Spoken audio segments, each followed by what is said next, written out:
Welcome back to another episode of the Otter Players Podcast. Well, this week we'll talk about Stranger Than Heaven's event, PlayStation earnings and AI initiative, along with Marathon's impairment. Do you consider bloat in a game based on the entirety of the game or only the main objective? Nintendo's global price hike for the Switch 2 and the mad rush that is creating, as well as 62% of hardcore players no longer buying full price games, surveys suggest. But before we get into that, we'll find out what everybody's been playing.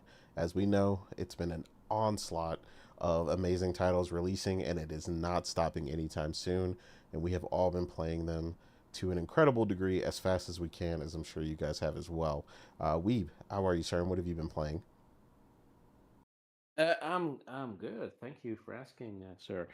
Yeah, I've been continuing my run through of Replaced. I'm pretty close to the end. I think I'm at like the penultimate chapter.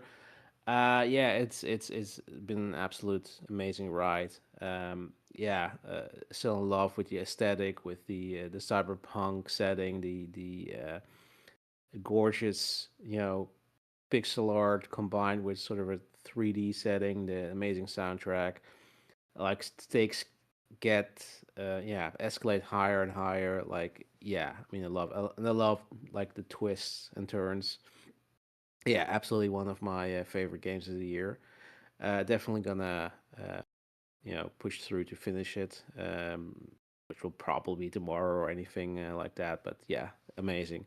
And I also recently started mixtape because I saw Morgan was really hyped about it, and I asked her about it, like, is it is it making the hype become true? And yeah, I mean she was over the moon, so I'm like, yeah, no, gotta get it. Yeah, I understand the hype. Like it's amazing so far. I mean, I love the animations or the the Into the Spider Verse. Slow frame rate animation. The fact that it's basically as the title says, a mixtape. Uh, it's a story about uh a couple of teens sort of moving uh, uh, you know ahead with their lives, and one of them is sort of essentially breaking their promise for doing a road trip and going pursuing a career, and she basically tells their story by using yeah the mixtape format. So every time she announces the song, and then you get to play a section of gameplay. And yeah, there's it's not just a single type of game. Like you start out with this with a skateboard going down the road. There are typical interaction sequences where you just interact with stuff and talk to characters. um, and then followed by a highway chase in a shopping cart. Like it's absolutely amazing, and I love every minute of it so far. And yeah, the soundtrack is immaculate, and I do kudos to the developers. Like I love the fact that there's a set. Yeah, we're not gonna release a streamer mode. Like you gotta experience this game with the original soundtrack. Sucks to suck, but we're not gonna get rid of that. I mean, it couldn't have worked anyway because you literally introduce the song like in every chapter. Like the main character just speaks, just breaks a fourth wall and says, "Hey, now we're gonna go to this chapter." With uh, this song from Devo, for example. And yeah, you could never do that with a streamer mode where you had insert random song X that they compile on the keyboard that's Agreed. supposed to replace you know this classic song. Like yeah, I mean it would never have worked. It's and this is sort of respect artistic intent. Like this is what the creators want to make. And they didn't want to give you, yeah, they want to ruin the experience by just making a streamer friendly playlist for for people who want to stream it. And I mean, yeah, like with a lot of games, like you won't really experience the real thing if you're not actually playing it instead of having watching somebody else play it. So yeah, I mean, I'm not I know it's not a long game, but I think chapter 5 or something. But the chapters pretty short, but they're yeah, they're pretty fun. So yeah, I'm definitely gonna continue playing it. I love it so far. So yeah, again, two great games that are sort of back to back. That yeah, I mean, like I said, it is an onslaught of new games, and yeah, we'll finish those, and then I think the next one's probably going to be 007, I guess, if nothing else comes in between. Yeah, I Right? mean, it's a, right, yeah, it's a great time to be a gamer. Yeah, yeah, that's what I've been playing. No doubt. Yeah. And speaking of Morgan and her love for mixtape, she has arrived. Because definitely, So, how are you, ma'am? And what have you been playing? Yeah, I was summoned. I felt yes, it in the ether. Yeah, yeah, you heard the name mixtape and you joined. Hmm. Hey, Simple as that. mixtape, and there hey, she what's is. up? Hmm. Absolutely. Yeah, You know. you you were spot on, Morgan. It's amazing. Oh, okay. I'm glad you love it. Good, good, good. But yeah, despite what you hear online, the hate, I think mixtape is a wonderful game. Um, kind of that ode to becoming who you are and, you know, the friends that you make in your past and, maybe leaving them behind, but growing as a person, it's a really beautiful game. I teared up a little bit at the end. Um, that's probably just me. I'm a little sappy like that sometimes, but I thought it was masterfully written, masterfully voice acted. I love the breaking of the fourth wall. I think it's great. All of the characters I really like, especially like Cassandra too. Um, Cassandra, she's one of the main people that I really like. But yeah, mixtape is amazing. Such a vibe. Um, very 90s in all of its ways. Very ode to the 90s. But the art style, the music, like the entire time I was just kind of jamming. And I haven't heard all of the soundtracks as far as like personally, like before playing this game, I haven't listened to all of this music, but every track fit the mood that it was trying to convey, which was kind of the main point of what the protagonist was trying to portray, right? Like that music can add a sense of like just that essential piece that's missing. It can add that to whatever situation that you're in. And she was very good at picking at picking the perfect music for the perfect time. Um and the way they incorporated it into the game, the way that it fit very well with whatever um mood that they were going for that scene, or kind of like the nostalgia bits that they were trying to do, and like the odes to certain things that and movie and pop culture references that they were citing within the game. um yeah, it was it was all very well done. Yeah, like we said, it's a very short game. Took me like 4 hours to beat, but I'm gonna replay it again because I want to get the plat. And there's some certain things I missed, so and I I'm going to I love the go. sensibility of these kids. Like if these were if these were my friends, I yeah would love to be their friends. Like I mean, Yes, yes. excellent taste in music. Absolutely. Absolutely. And I like that the way that they're written isn't cheesy or corny, at least to me. I feel like it's not that, okay, this is the 90s, so I'm just gonna say a bunch of 90s shit like, what's up, dude? Just kind of like just stereotypical stuff. Like it actually seems like legit. This is like a friend group that was in the 90s, and this is like this is how they talk, this is how they interacted, this is what they did. Like it was just perfectly written. And kind of like it, obviously this wasn't my particular friend group, but the vibes that they were getting, the closeness that they had, and like the sadness when one of them was going away is something that I think, we can all relate to, growing up. You get to a certain age and, you can't be all in the same town anymore. Everybody's doing their own thing. So, it definitely hit that note for me. I was like, man, this takes me back to when I graduated I, high school. I know how you feel. Yeah, That's the exact yeah, same feeling. Like makes you really feel nostalgic to yeah, those times. Yeah. to those times, man. I had some great memories back in the day. It wasn't always great, but there were certainly No, times. And this kind of reminded me of that, and I really appreciate the devs for doing that.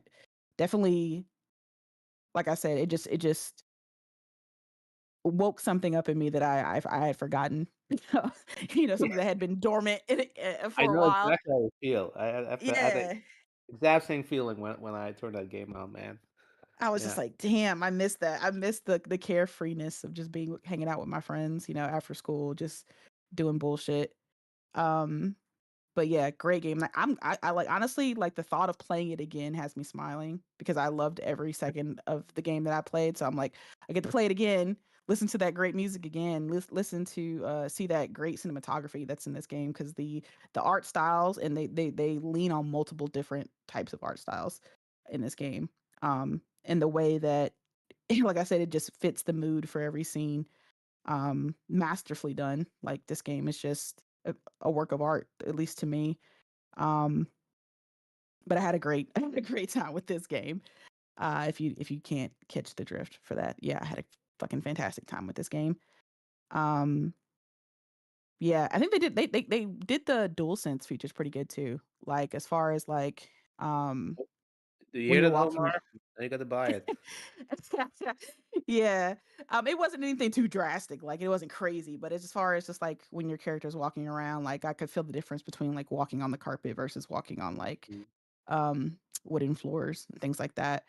I just like the like I don't there's stuff I want to talk about, but it's like spoilery. I don't want and I'm not going to spoil it for people, but there's just really cute, quirky game mechanics in this game that I thought added to that level of just immersion for what the game was trying to do. Um, and it's great. Uh, Fantastic game. Yeah, I think I gave it like a 9.5 last night. I'll probably play it again and give it a 10. I don't know. It was just so good. It was just so good.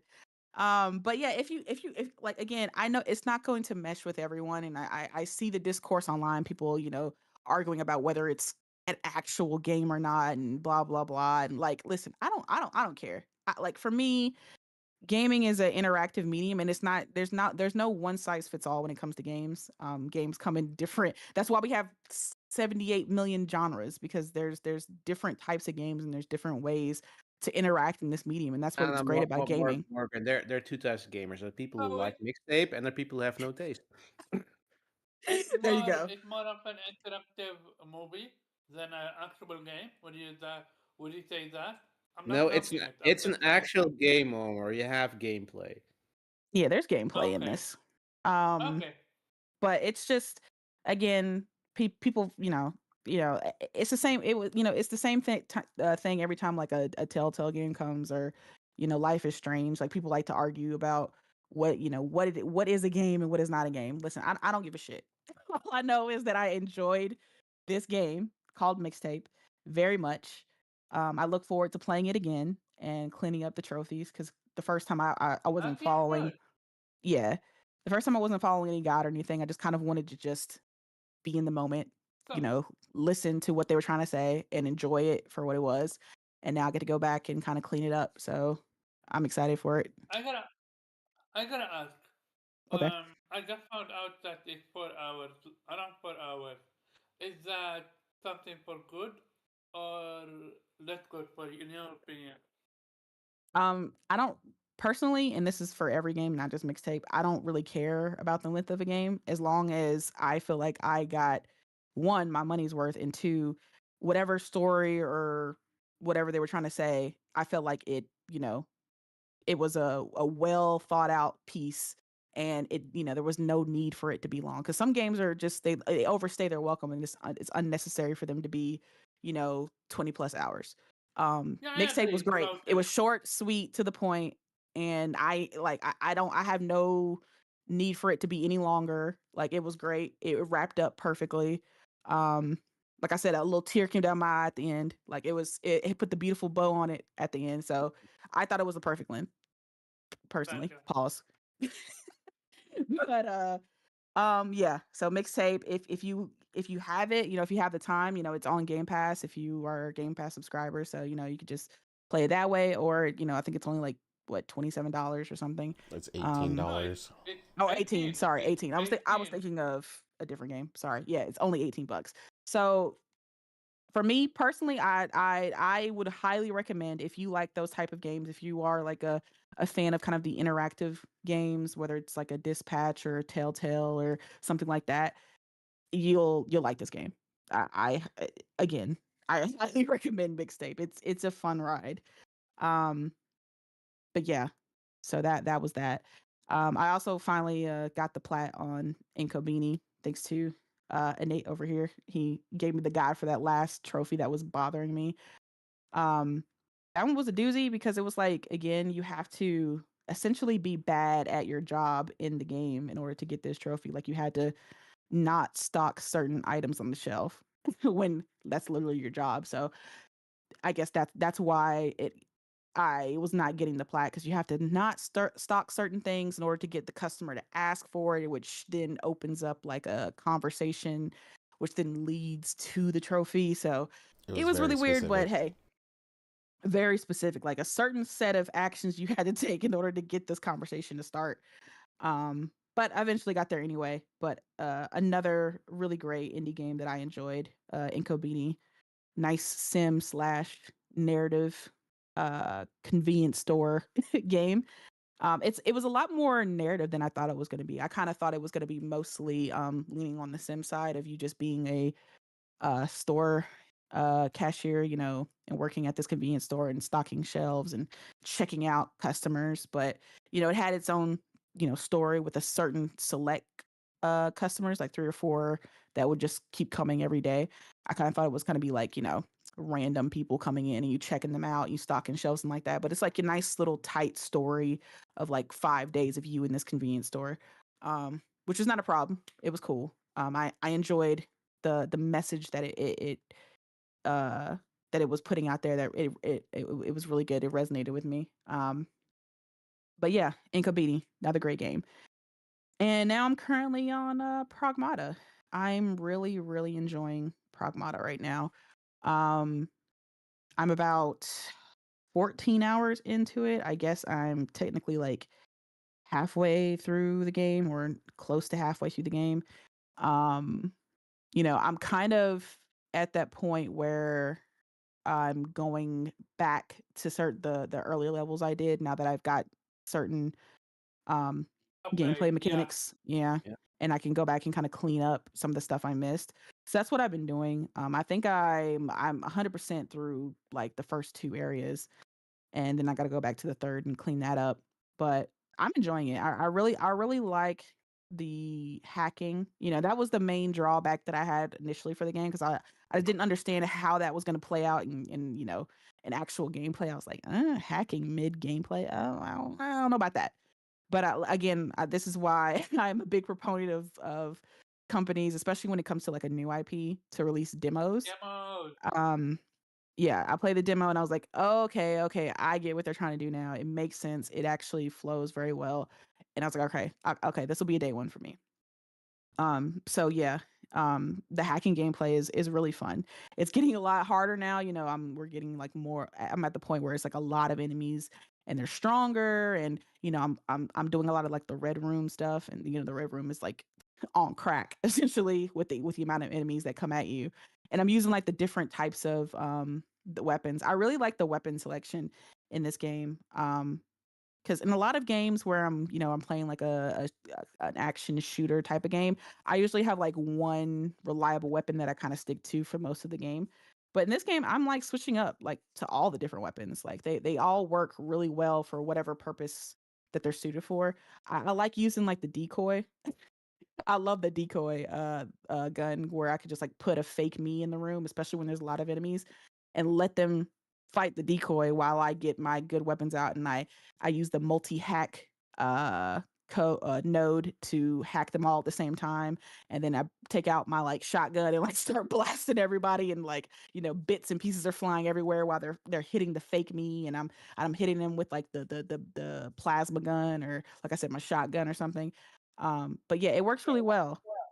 It's a really fun gameplay mechanic, and another thing that I didn't think would work well is like, okay, it works good, the hacking, with like one or two enemies, but how is it going to work when there's like a bunch in the room? But like I said, you know, the multi-hack node and stuff like that are really good, and like the different nodes that you can use to weaken your enemy through the hacking mini game is really nice. And I've got my, you know, my guy kitted all out with all like the upgrades, and you know, I have my weapons all leveled up, and I got all the nice little perks on the side, and the different like I said, the hacking nodes and the different upgrades and stuff like that.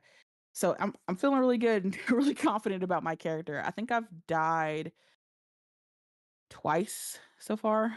Um, so it's not terrible. Like, I'm not terrible at it, but it like the first time I went into a red room, I was unaware of how exactly strong they'd be. They were like, "Oh, this is gonna be a tough challenge." I was like, "Ah, it'll be fine." Yeah, I went in there and they like just jumped me immediately. I was like, "Oh, okay, this is completely different than what I thought." Like Surprise, it's motherfucker. like, yeah, because at that point when I was going through the level, you know, obviously there's a lot of enemies and they're kind of higher up, but you know, I was holding my own. It was fine, right? Like it, you know, it was good. So I was like, okay, well, they're gonna give me more of that. That's fine. Let me go in this red room. I got in there and like within no time, they immediately all came out of the little, you know, their little hidey holes and just jumped me all at once. Just like came in, just like bodied me. I was like, whoa, whoa, whoa. I didn't even have time to heal myself. It was just they came in and was just beating ass. I was like, okay, so this red room situation is different. So I had to come in there and actually strategize and, you know, things like that. So, but all in all, Pragmata is very fun. I'm enjoying it. I'm upgrading the base as well. Getting Diana all her little her little playthings and shit all around the damn base, uh while she's sitting there drawing pictures of us and shit. It's very cute stuff that she's doing. But yeah, I am really liking Pragmata more than I thought I would. Capcom, as everybody's been saying, has been on a roll thus far this year, and they still have another game coming out. So, you know, was it Amimusha that's coming out, The Way of the Sword?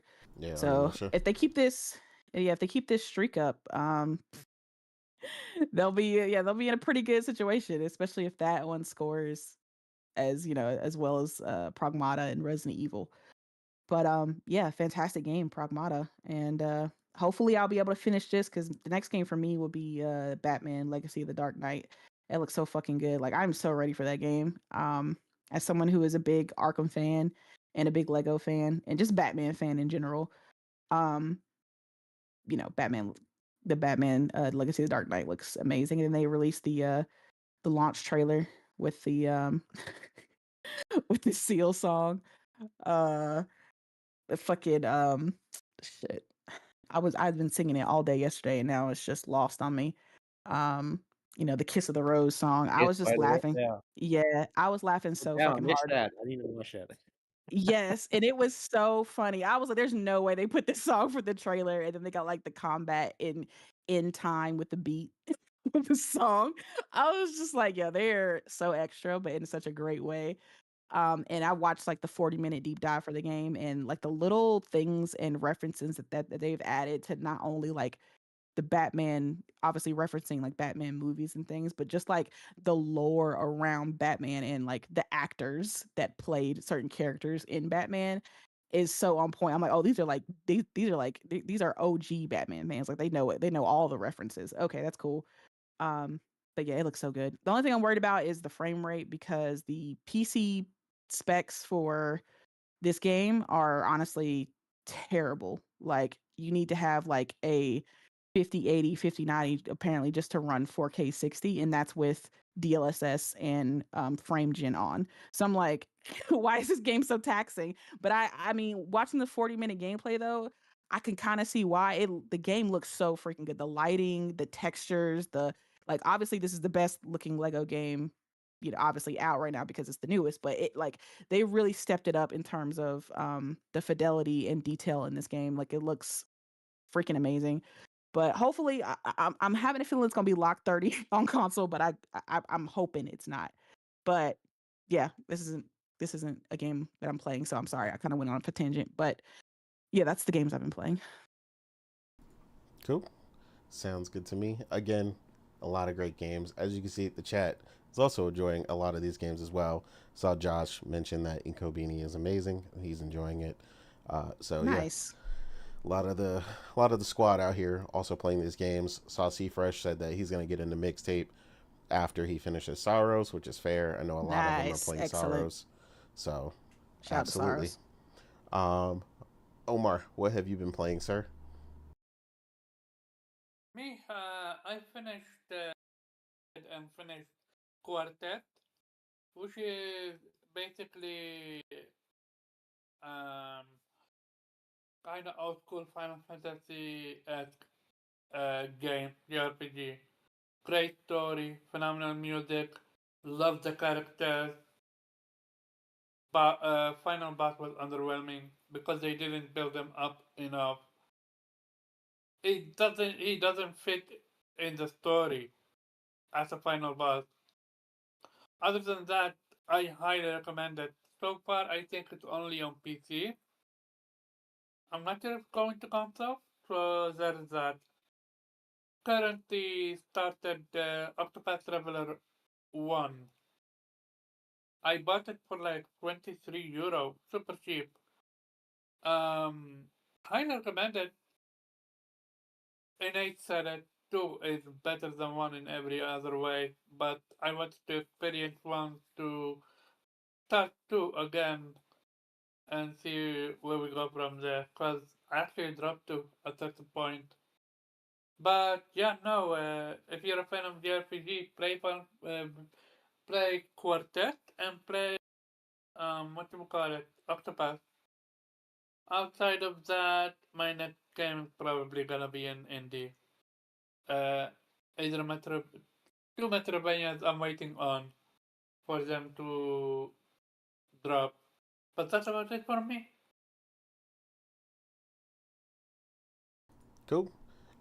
Yeah. As for me, still making my way through all these games that everybody's playing, with the exception of Sorrows. That'll be something I'll probably try out a little bit later. Um, but yeah, I'm finishing up my incredibly technical run through Inkobini. Um, and then, like I said, in the meantime, while I've been playing that, I've also been running through a couple of tower defense games that I picked up recently. I don't remember all the names of them because I literally bought, they were on sale and I bought like 12 of them.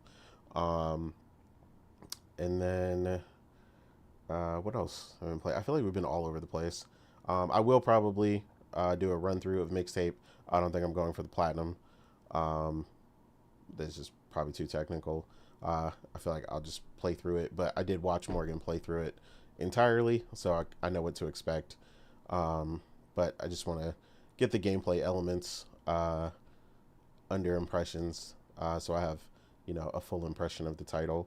But yeah, from what I saw, it looked cool. I mean, obviously, if I'm gonna go play it after watching the whole game, then obviously.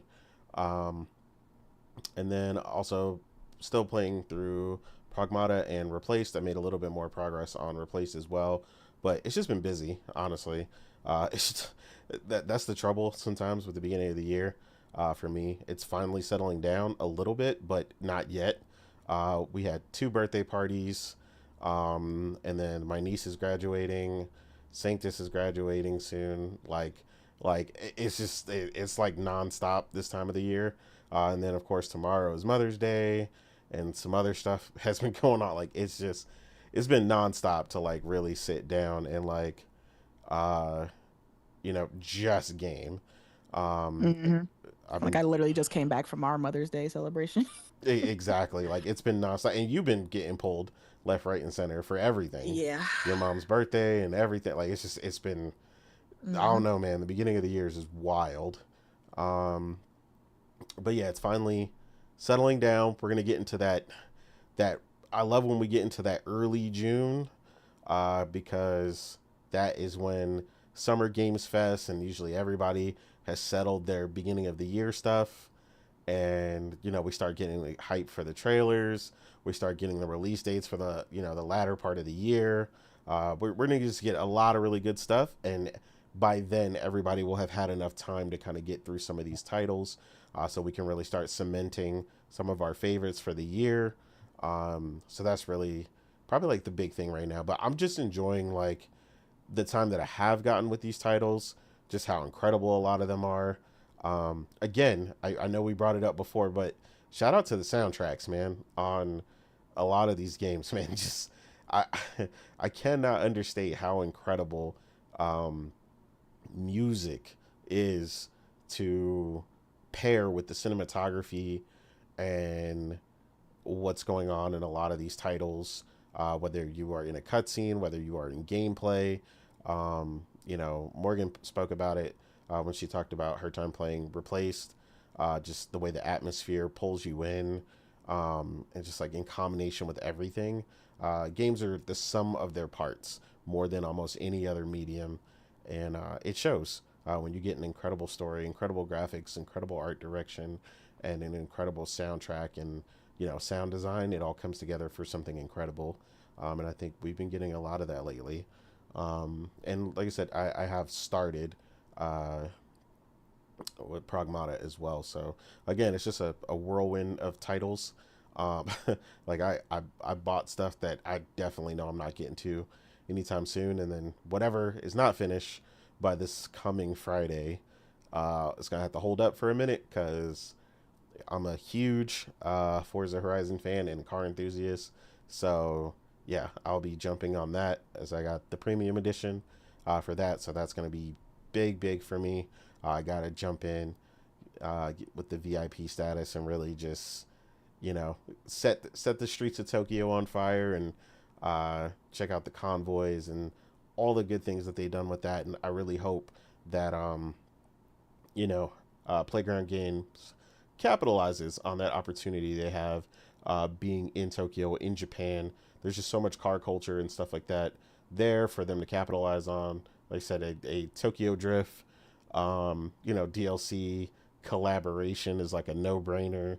Uh, I think for the first time they need to introduce underbody lights and neon glow, and there's so many things that like Japan does that is just on the extreme level that just you might not see as much here. That's just big. Like they do everything big there. So hopefully that team is looking forward to that and capitalizing on that. But yeah, again, the games are not stopping. Like Morgan said, Lego Batman is coming. We hope the performance gets dialed in on that. Um, and 007 is coming in right behind that, which seems to have a big optimization in performance all of a sudden. I know they put out a second set of specs for PC, and it dropped significantly. So before the bottom needed 32 gigs of RAM, and now they dropped it to like 16. Um, and like the max is 32 now or something like that. Like they made a pretty significant drop in requirements. So it's got people wondering what they lowered or what they if they sacrificed something to achieve that, or if they had some sort of optimization breakthrough. So again, that's another title that's up and coming. I know a lot of people, us included, and a lot of people in the chat are looking forward to picking up as well. So yeah, again, a ton of games coming. I'm sure I'm forgetting some because it just doesn't quit. Oh, And our definitely favorite though, more. What? Oh, what am I forgetting? Coffee Talk Tokyo. Oh yeah, which I pre-ordered. Yeah, see, there you go. See, it's Mm-hmm. like I said, I'm forgetting stuff. And another Tokyo game. So we're gonna be Japanned up. This summer.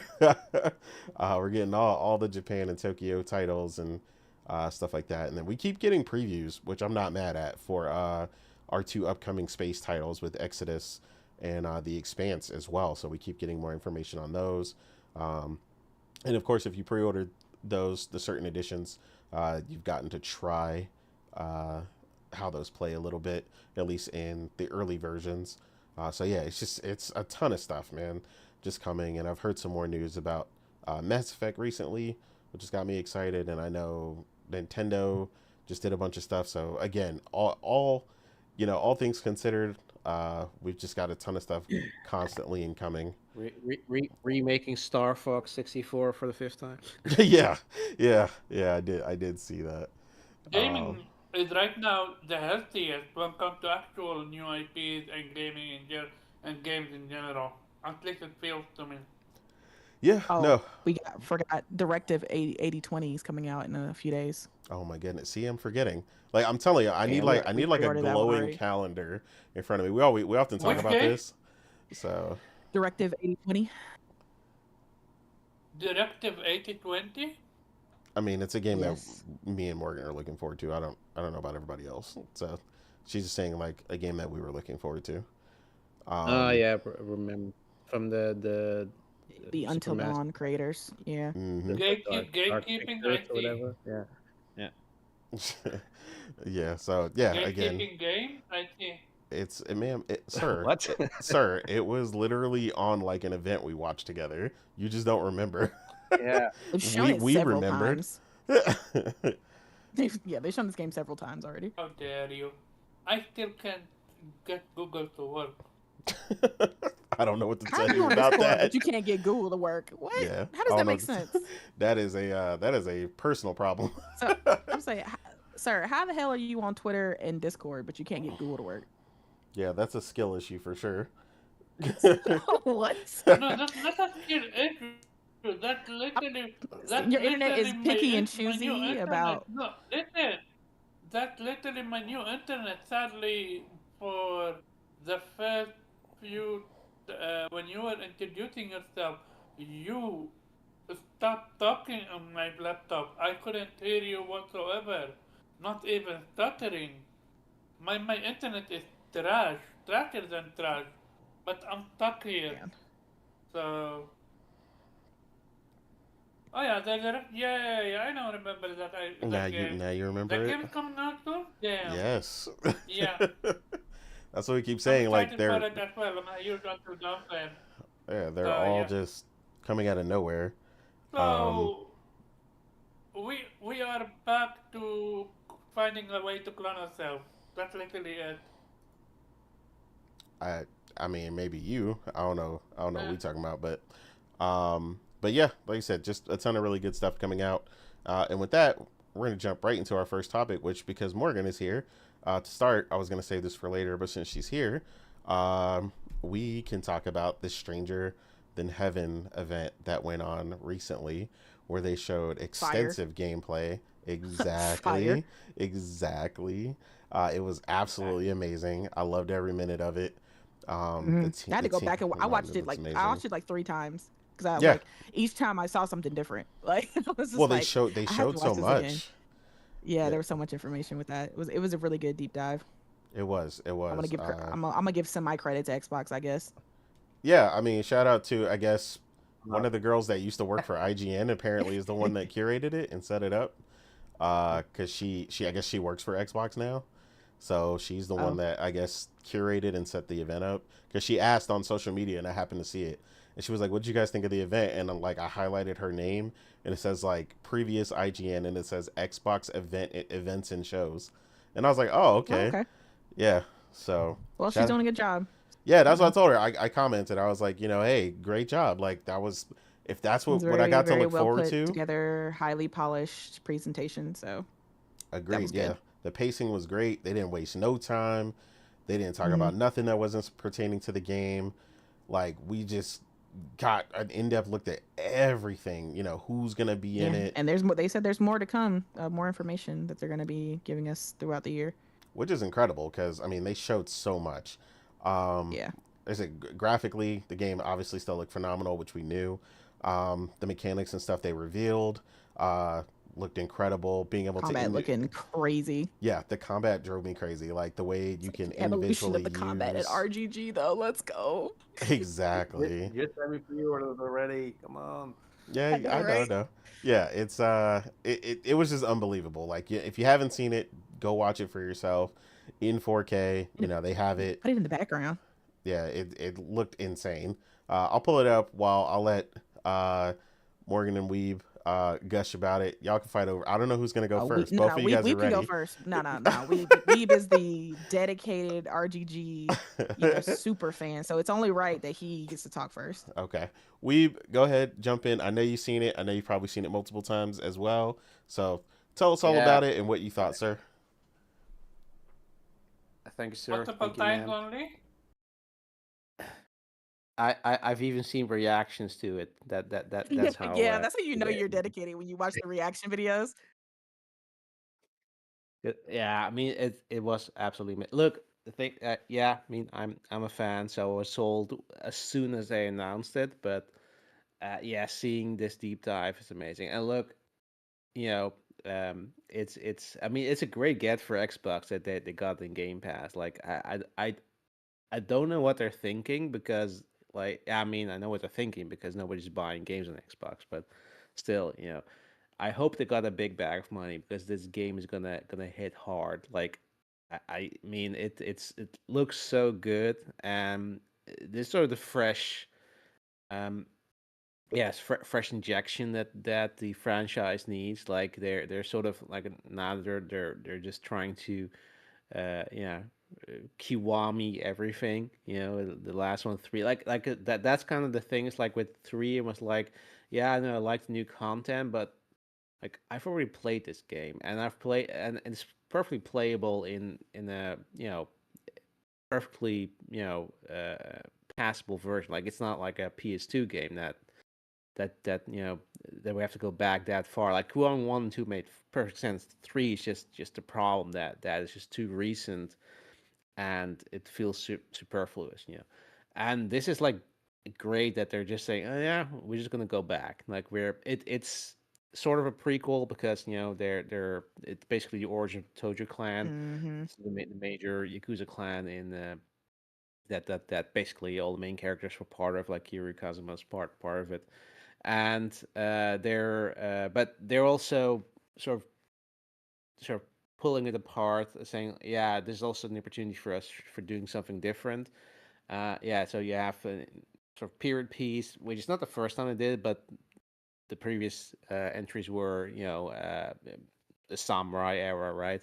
And now it's like the early, like 1915 starts, and they skip through different eras in Japan's history. So you see your character, grow older, yeah, changing their whatever their position is in society at the point in time. I mean, everything they show, like amazing. The soundtrack is absolutely fantastic. Like it's I mean, it's crazy that they got Snoop Dogg to Yeah. play character. I think his son as well, right? Yeah, that's a son. Yeah. Yeah, yeah. Was another. I think she Tori was from Kelly. Yeah, yeah she's from a singer too. Hmm. American Idol or something. She Yeah. won, I guess.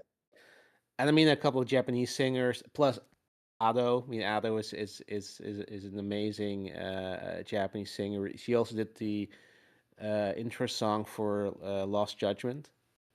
So it's Oh, pretty nice. amazing that yeah, it's pretty amazing that she's not just being one of the vocalists of the intro amazing intro song, but she's also playing a part. She's also acting in. I think this is probably her first acting role, so it's pretty yeah, pretty amazing at least for her that she's now having such a major role in this game.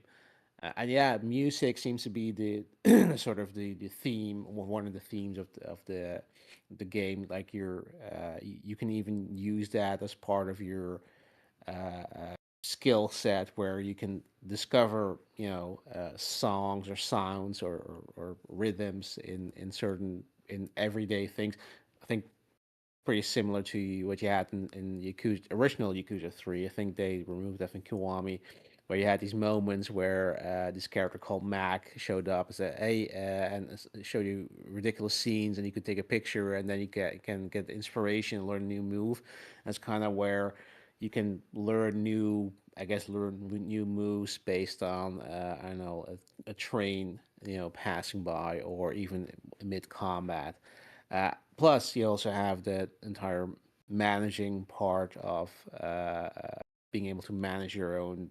Yeah, you're basically yeah, a producer, I guess, like uh, of bands of music. You can assemble your own bands. You can you have to promote them, and yeah, so yeah, very much an extension of other similar mini games in or meta games in the previous entries in the series. But yeah, I love the vibe of that. Like they're just entrenching it in every aspect of the game. And yeah, as mentioned, the combat system is completely revamped. It's yeah, it's an action based, so it's not turn based, but allowing you to yeah, control your left and right side independently, which is pretty cool. Like, I have to kind of have to see how it works, Hmm. because I mean it is, of course, makes things more complicated than just pressing a single button. Um, but yeah, it does have a lot of potential. Like the idea that you can just block with one side and attack with the other. That seems pretty interesting. It's also much more brutal. At least that's what we've seen from previous trailers as well, where yeah, your weapons are a lot more. In previous entries, like you could use weapons, and yeah, they're also, yes, that's some pretty brutal finishers, but they're mostly just, um, yeah, very optional. Like you probably didn't even need to use them most of the time. And here it seems that they're more part of, but kind of to see more part of the core gameplay.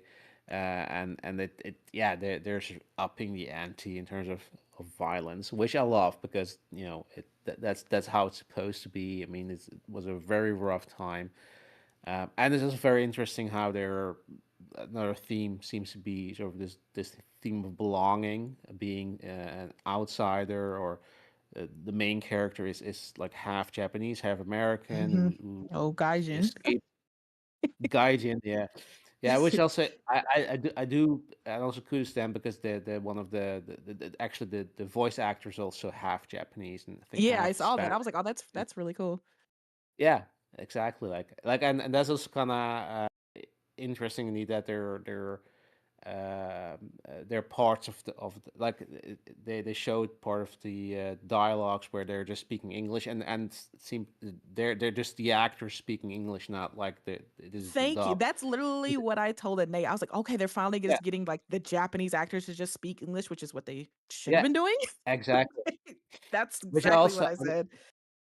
ex- yeah, and that's also what we like with Snoop Dogg, that they're just like, let them just act, like in English. And let's not try to have a Japanese voice actor doing his dubbing him, because that's kind of the problem I had with eight, is that eight, I'm gonna play this in Japanese, but then you have Danny Trejo, and there's just some random Japanese dude voicing that Danny Trejo. Like, what the fuck? Like, come on, like, don't make me choose. Let me have Hmm. both. Like, there's no reason why this dude can just speak like English, and that they're, I don't know. I don't care if they don't understand him or whatever. It doesn't matter. Like, they're just kicking each other's ass anyway, so it doesn't matter. Yeah. Yeah. But yeah, I mean, it looked so good, and they're I think they're also, I'm forgot his name, but one of the actors. I don't know why, but there's a is a famous Japanese actor who passed away, I think a decade ago or something, and they're just bringing him back, and they have somebody else voicing him for reasons. But yeah, I think it was a pretty infamous sort of actor who, yeah, probably played a lot of Yakuza characters. So it's of course pretty iconic to have him play a major Yeah. character. What's his name? Bunta. I think that's what you're Yeah, talking yeah, yeah. about. Yeah. He was like, it's a one that Outside I of find One Piece, motivation. have you seen him anywhere else? You've seen him, he Omar, because yeah, you're a he's One Piece. voiced characters in Studio Ghibli games and like Spirited Away and stuff like that. Yeah. Think of what else did the show. Yeah. I think yeah, that's those are pretty much it. They were gonna show more, but yeah, the focus in the gameplay, the combat, the music, and to the story. And I really, yeah, I love the fact indeed that there's just multiple time periods, so you can just like see these characters Mm-hmm. evolve, right? Like it's not just like okay, this is you're stuck in that one time period, and you're just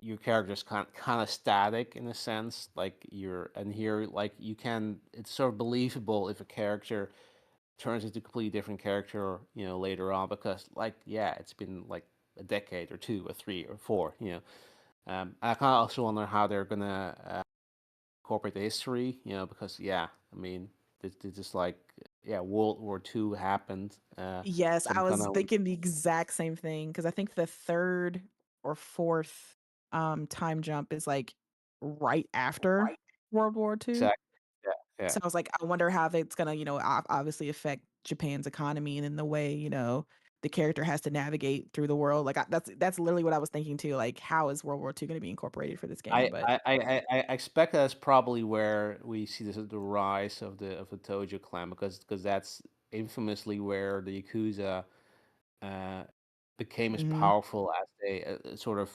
were. They're currently in decline, but because of the fact that post World War II Japan was pretty lawless and they didn't have right, their the Yakuza are basically sort of keeping the peace, which is the reason why they were giving such a wide berth afterwards as a sort of way of compensating them.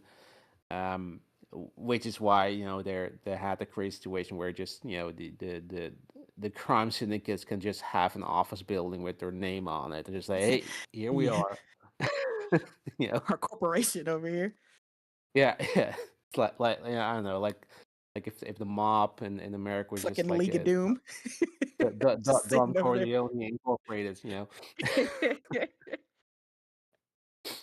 Yeah, I mean it's yeah, was a pretty interesting time. So yeah, I love to see this kind of thing is like the previous historical entries had historical Japan, but yeah, that's sort of much more further divorced from sort of the current the main Yakuza games. This is really like feels like the origin uh of that yeah, but not necessarily. I don't expect them to have like a direct tie. Like I saw some people say, "Oh yeah, like probably the last scene is gonna be a baby Kiryu or something." And I don't think they're gonna tie it in that directly. I think it's just okay.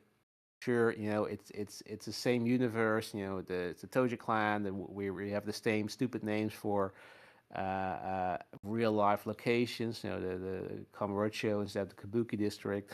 We're gonna have that, so it's gonna be within the same universe. It's related, but the fact that they're not using the same actors and having like the same characters, but like in different roles, like as it did with the previous historical entries, tells me that this sort of is a soft reboot in the sense. Like it's not a reboot. Like they're not rebooting the franchise. There's going to be another one, but they're sort of saying, okay, this is sort of a spin-off that's um, yeah in universe, but it's its own thing. Like and taking the opportunity to do a lot of different things. Different common system, different mechanics, the jumping between time periods.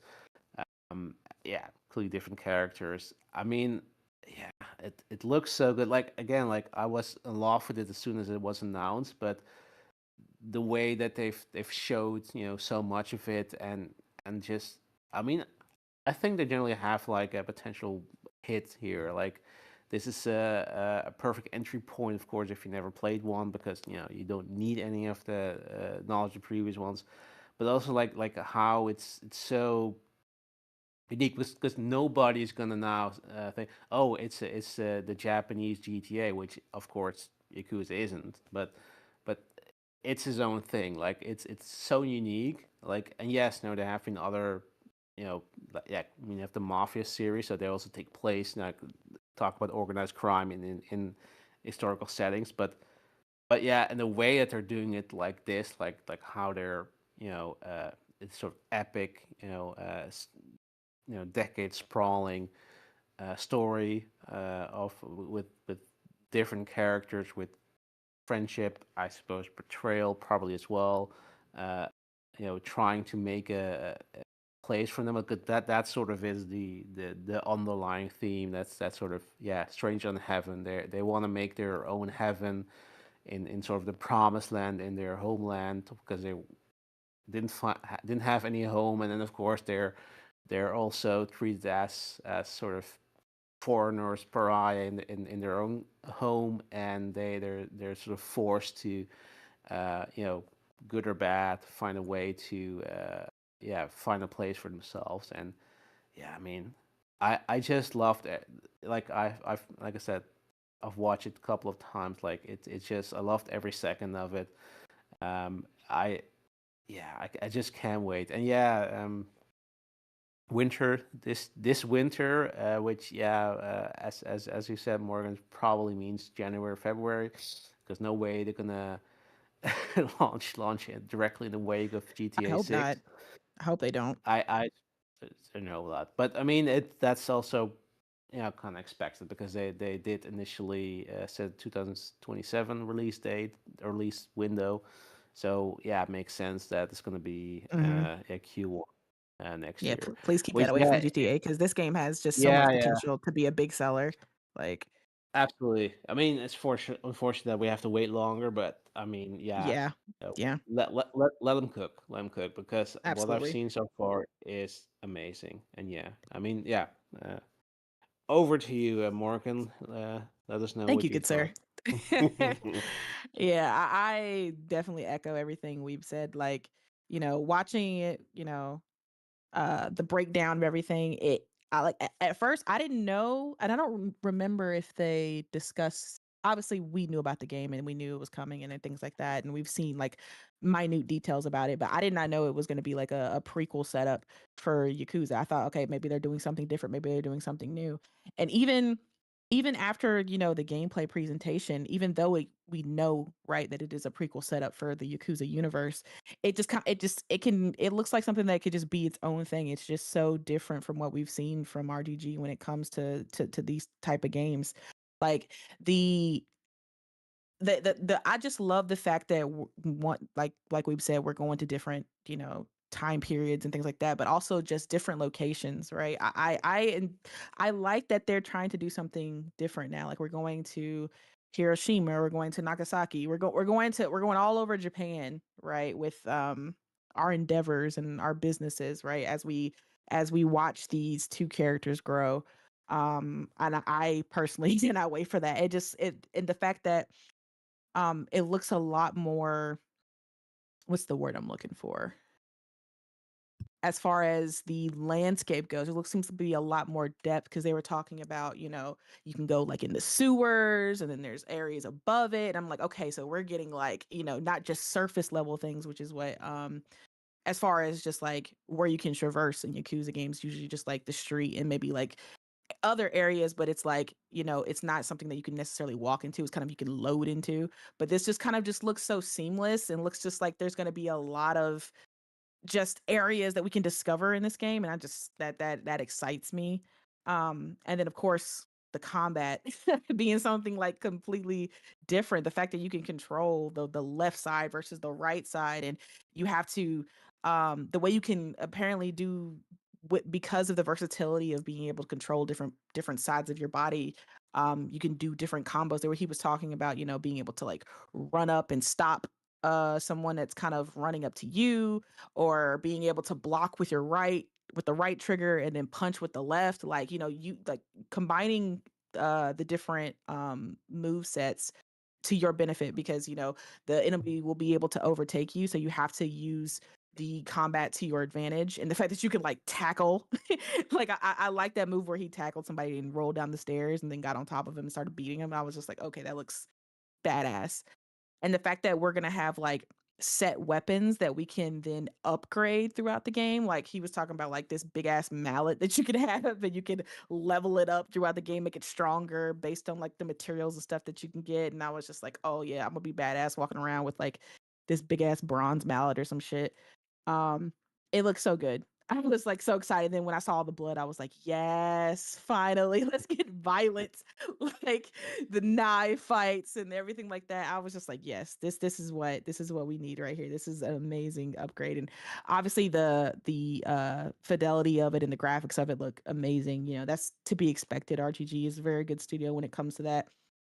But I'm really liking the idea around this story, you know, of like we've said, not, you know, feeling like you don't belong, right? Somebody coming from America, you know, because his parents died and now, you know, you're this Japanese American who is being, you know, racially discriminated against, no surprise. And so you go back to your homeland and you're like, okay, I'm going to be surrounded by people who look like me. So now I'm going to be accepted.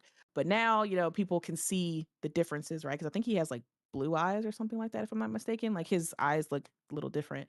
So, you know, they can tell like, oh, you're not Japanese, blah, blah, blah, blah. So now he's being discriminated against now. But he wants, like we've said, he they want to make their own heaven on earth. You know, and they have this mentality like, you know, you don't have to accept me, but I'm here. Right? Like, and I'm gonna make my own crew, my own the own people that, you know, that will accept me and others who are different like me. Mm-hmm. I really enjoy this concept, and you know, the fact that Snoop Dogg is in it was really funny. But his character seems like, even though, like, you know, obviously Snoop being in a game kind of has you like scratching your head, but you know, him describing his character seemed like it fit very well within the game. You know, Yeah, he's it a does. yeah, he's like a weapon and drugs, well, just a smuggler in Yeah, general. he's a Like he can whatever facilitator, illicit, basically. yeah, whatever you need, he can get you. Right, and he's familiar with Japan, so he kind of helps our main character out, trying to get us connected to the people that we need to kind of, you know, takes us under his wing as our, like, you know, as his protege and things like that, which is very cool. I was like, okay, that's a cool concept. I So see. yeah, I I can't see wait to what kick it with you. Snoop Dogg. I see what you mean because Yeah. now that I have it in the background, I just saw something that I didn't see before, and there's a Mm, game in there that they gamble on that's in Suikoden, that's in this game, and mhm. I'm like, oh my god. Oh yeah. Yeah, it just, and of course, you know, it wouldn't be a real RGG game if you don't have like, you know, the mini games within it, or if your character isn't like, you know, doing a particular job where he has to recruit people, right? Like that's that's something that's always prone in Yakuza, right? So, you know, now you're this essentially this music connoisseur producer where you find talent, and you recruit singers and musicians to your club. You know, you're a club promoter, and then you gotta put the quartet or the band or whatever to, you know, together in the right order and right sync in order to gain customers into your club and, you know, garner the biggest crowd and things like that. And I'm like, yes, I always love those. And Yakuza, like sometimes I get lost in like the side shit more than the main game because I'm like, I gotta get my club up, bro. Like I gotta get the girls where the girls. I gotta I find the best literally girl. said that to Weeb. I love how they made Yeah, I mean, because they do the such a good creative job with a the mini game yeah, they and do a made it really a good full job with game the out side of it. stuff. Exactly. Yeah, But the fact that we What can I hear, I, I wonder if there's a rolling a blunt mini game with Snoop Dogg. oh bruh, let's make sure you get the spliff correct. Like, I mean, there ought to be. grind it, you know. I about to say he said he's in, you know, the business of procuring things, so maybe he'll have some on him. Mhm. You know, Yeah, it would be Snoop Dogg if he wasn't smoking something in this game. yeah, But exactly. but like even in the background right now where like you're pointing out where, you know, the character can basically hear music wherever he goes, you know, through the your neighbor snoring or like the sound of a dog barking or even mid combat while somebody's about to, you know, put their foot, you know, up against your ass. you're like, oh, the sound of that was lovely. Let me let me remember that so I can use that for later. I like the fact that you could do that. That you can bring the sounds later, I guess, to your club and put it together to make some kind of like music piece or something. But yeah, it's very Yakuza like, and I am all about that. So I love the side things that you can do in this game. And I'm really interested to see how our character grows with our club. Like, are we just gonna be having clubs forever, or is it just something that you get in like the second part or the third? But whatever, like they're showing right now, them breaking it down and them, putting different band members together and promoting their club, putting up posters and things like that. Yeah, I'm probably gonna be stuck on that for a while. Doing that shit because I like shit like this. So I'm gonna be simming it up, getting my club to be like the top club in town. um, so hopefully I won't get too caught up in that part of the game so that I can move on with the rest of the story. But I do love that aspect of Yakuza. Like when I was promoting in the club for what was it, Yakuza 5, I think. I was like recruiting everybody I could, getting all the girls, dressing them up appropriately. Like, okay, let me pick the perfect dress, the perfect earrings, perfect perfume. Getting the conversation bits right. Like I was obsessed with doing all that. So yeah, I can't wait to do that for this game. And I like I said, I really enjoy the fact that music is going to be highly incorporated into this game because that just means the soundtrack is going to be fire, especially with all the different artists that we see, like we mentioned, that are going to be integrated into this game. And even the theme song for it is great. Like the Stranger Than Heaven theme song is really cool. Yeah. So Yeah. I really can't wait to hear the pieces that they put together for this game. Overall, like I said, I am excited. I can't wait. Again, this is why I keep saying, and we all keep saying, the gaming is in a great place because every time I turn around, there's another game that looks freaking fantastic that I cannot wait to play. And yeah, like we said, let RGG cook. If it doesn't come out until like early 2027, then that's fine because honestly, early 2027 is gonna be packed for us as well too because we're gonna have like what, Exodus, and then the other Mass Effect like game. I can't The remember what the other Expanse. one's called. Yeah, the Expanse. Yeah, Intergalactic. the oh yeah, Intergalactic. Hopefully, we don't know if that's 2027, but we're hoping. Um, but yeah, there's just so many games right now, and this, it was such a cherry on top. I wasn't expecting this deep of a dive into the game as well. Like I didn't, I thought it was gonna be kind of like a 10 to 15 minute just gameplay kind of overview. But I really like I said, I get shout out to Xbox, for this because it was a really well produced breakdown of the game. I think, there was no parts of it where I was like, okay, they need to speed this up, or oh, I don't really care about this. Like they broke it down very well, and I think especially with the Snoop Dogg bits, like even Snoop Dogg narrating his who he was, he did a really good job. And now I understood what he meant and who the character was and what aspect he played in our character's life, and when he's going to be introduced and what he's going to be doing. Again, it was a really thought out presentation. I understand from beginning to end now. I understand what this game is, and that's kind of what you want out of your presentation. You don't want people scratching their heads still not understanding what the game is supposed to be. But they did a really good job breaking down all the aspects, and the fact that we're going to get another presentation probably sometime soon for other aspects of the game. I'm down for it.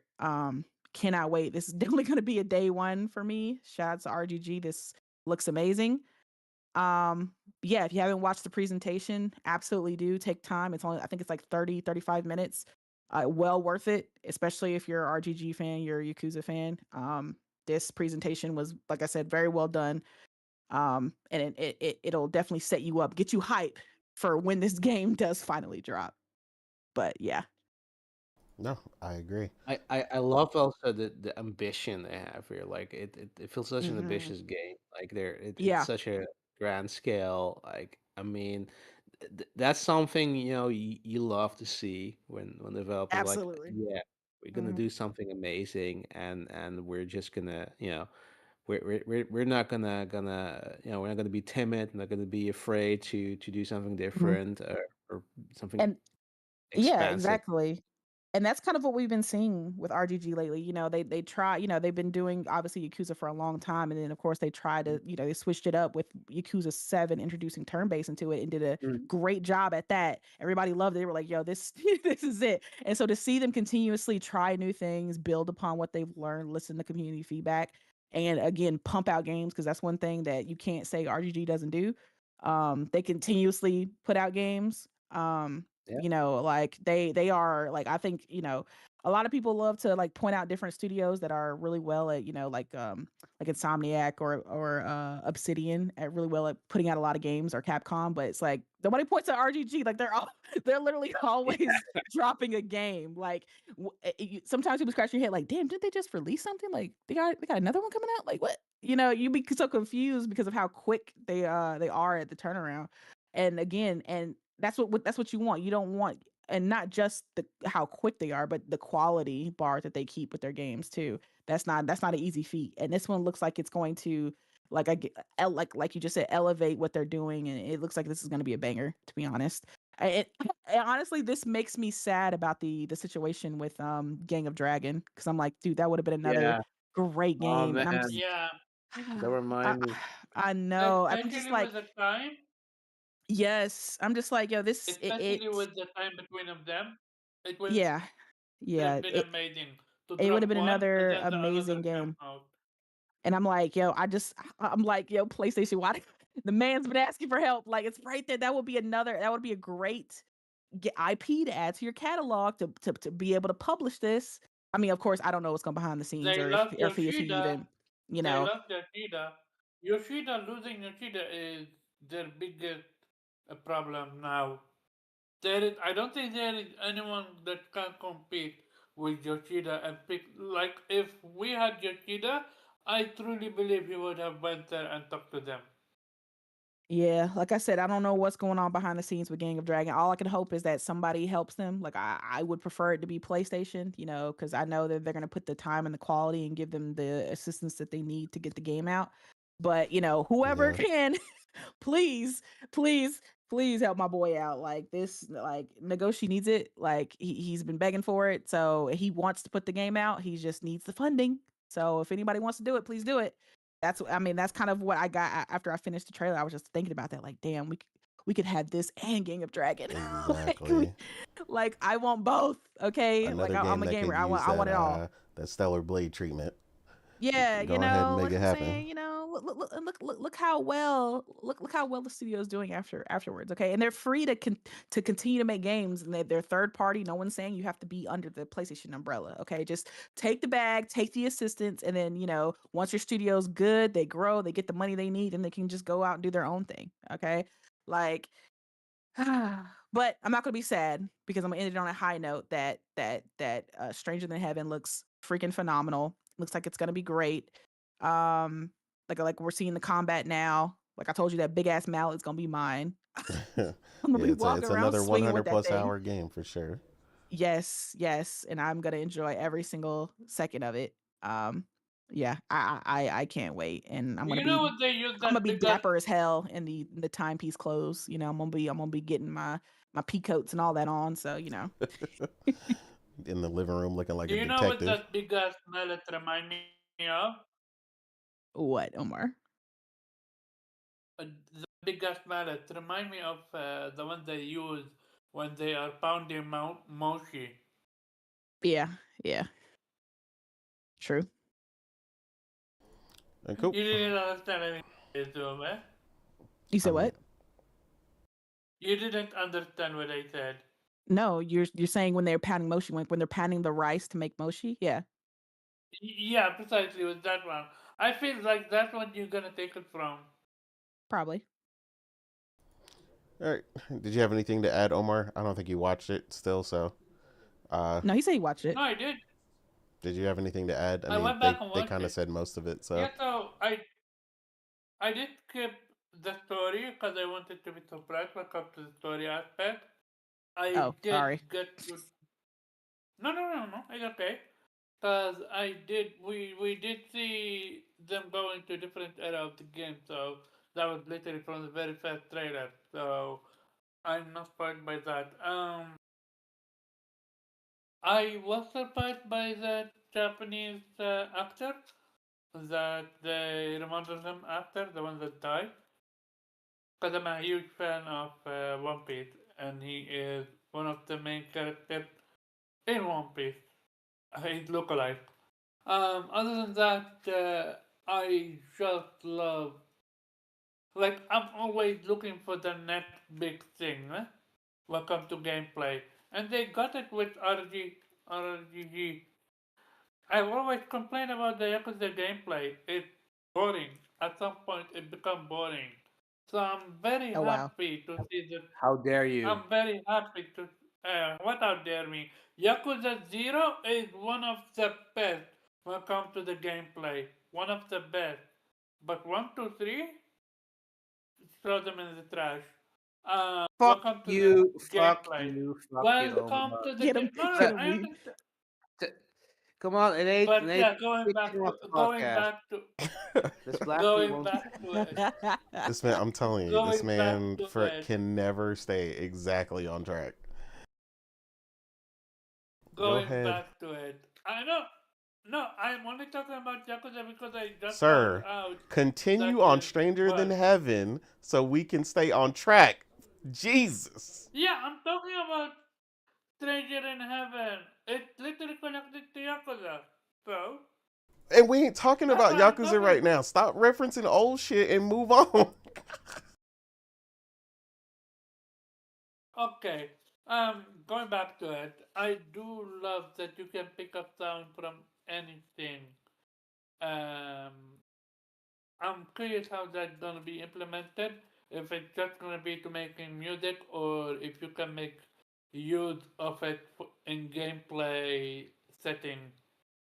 Other than that, yeah, Morgan talk about it. We talk about it. The fact that you can control both hands with two different, with R2 and L1 and L1 and R2. Yeah, that's gonna be very interesting to play around with. And besides that, yeah, no, I'm excited. I listened to the main character story, and yeah, I'm all in. Drop the game already. That's about it from me.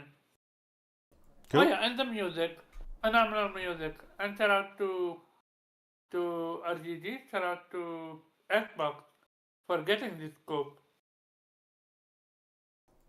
Yeah, I mean, I still don't understand what is going on with Xbox and that initial signing with Sega. It seems to still be in play, even though it was supposed I to Yeah, think end it's no, just that's it. Sega realizes That's it. that That's they're it not gonna feeling get for life. the sales. any money from Xbox, so it's like Yeah. you might as well just take the Game Pass bag. And they probably offer them a very decent bag. It's like, well, we're not gonna make any sales on that anyway, so hell, just take take the money.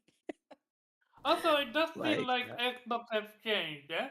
When comes like old Xbox would never fund something like this, or even showcase it. I mean, they've So been it trying does. to secure titles that they didn't have before. I mean, for years at this point. So So, I mean, the deal with them and Sega is not new. no, the deal is not new. However, the type of game that they are focusing on is kind of new. I don't really think they're focusing on it. I mean, they have it on Game Pass, so they're showcasing it.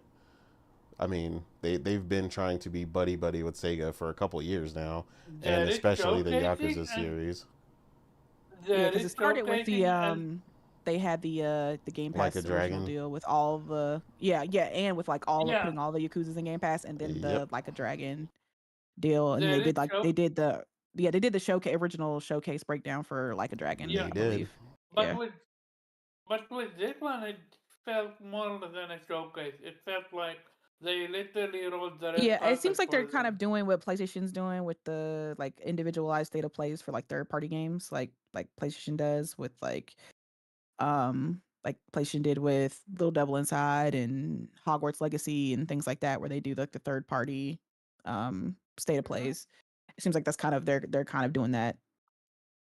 Yeah, it seems like, I mean, I guess that's what And that one girl that we were saying is kind of producing that, is heading that up for them, and it shows because, like we said, they've never really done that before, and that's been a pretty decent criticism for them, especially for their first party titles.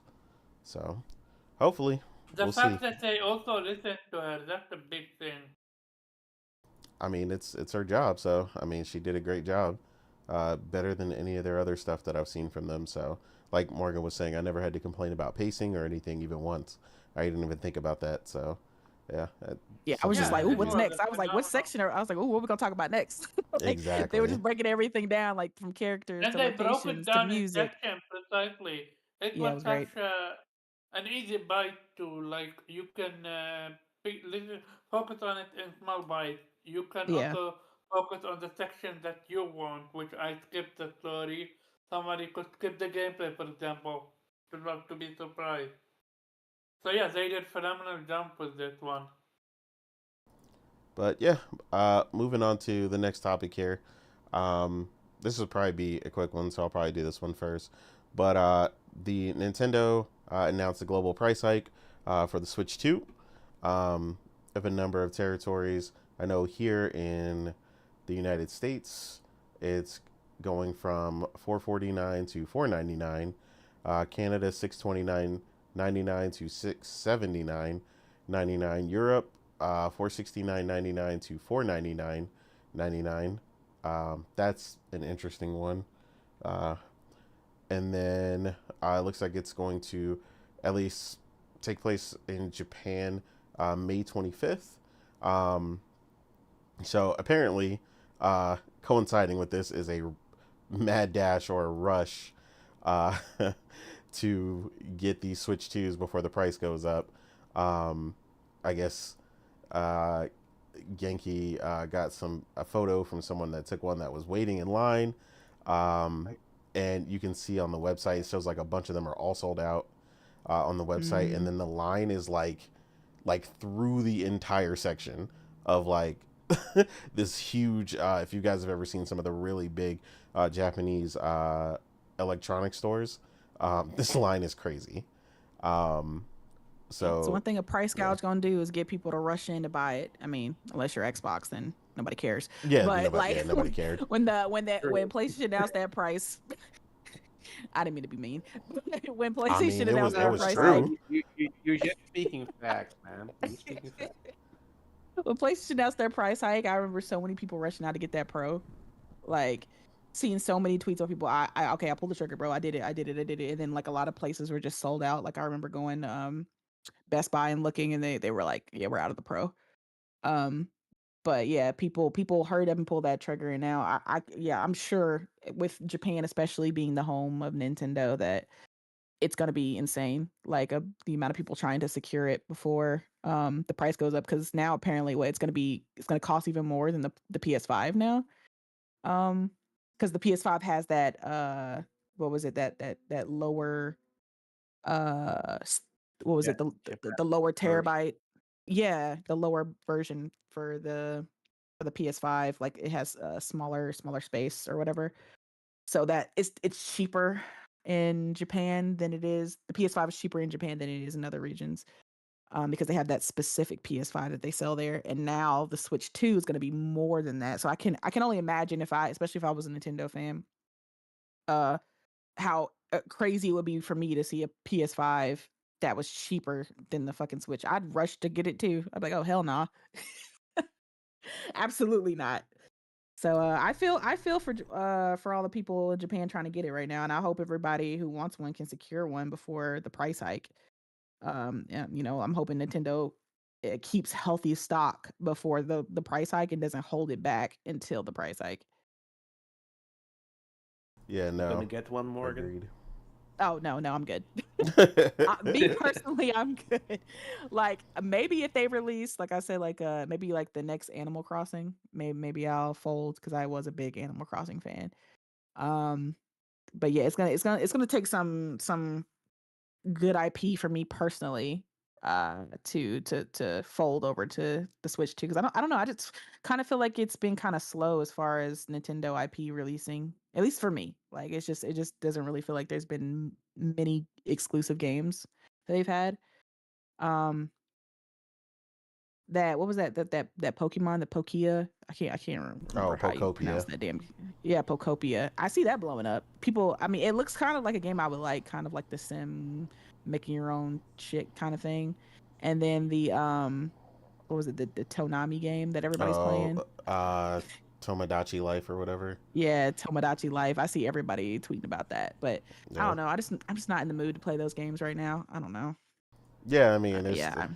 it's not my thing. Like I said, I'm about 2 sec. Like everybody already knows what it is for me. I'm about 2 seconds from coming through the Nintendo HQ demanding the release date for Fire Emblem at this point because they just playing with me. They announcing games and giving release dates for games that You weren't tell even me announced. you don't want Star Fox? You don't want No, Star Fox? I don't want none Oh, of that. I want Fire Emblem. the second remake or whatever. Yeah, The 64. We're just Um, remaking the 64 version. I'm gonna leave it back on I'm 64 where I played waiting. it. I'm waiting on the next gen of Pokemon. But No, Mm, I'm you've legit been waiting a long time. thinking of yeah, I was What gonna do you say. mean by the inviting. next gen? What do you mean by next gen? Like as far as like graphics No, and stuff like that? as in the Switch 2. Yeah, he's talking about Like the Oh, wind, okay, wind. I gotcha. think it's Wind and Wave or whatever it's called. Okay. But yeah, Yeah. I don't think that's coming. I don't even think that's coming out this year. I think it's 2027. So it's a ways. Okay. Look at my game up there. Yeah, Gen 10. You see that feature game of the year on the jumbotron up there? Look at that. Yeah, good old Sexy. Batman. Yes. But yeah, I think Can't play the song or you get demonetized. I know, Yeah, right? Yeah, and keep it quiet. But we all know what it says. The good old Bat Cave. It's gonna be a lot of fun. It's gonna be so good, man. But Weeb's gonna sing it for us, ladies and gentlemen. Let's go. We'll give a round of applause to Weeb over here.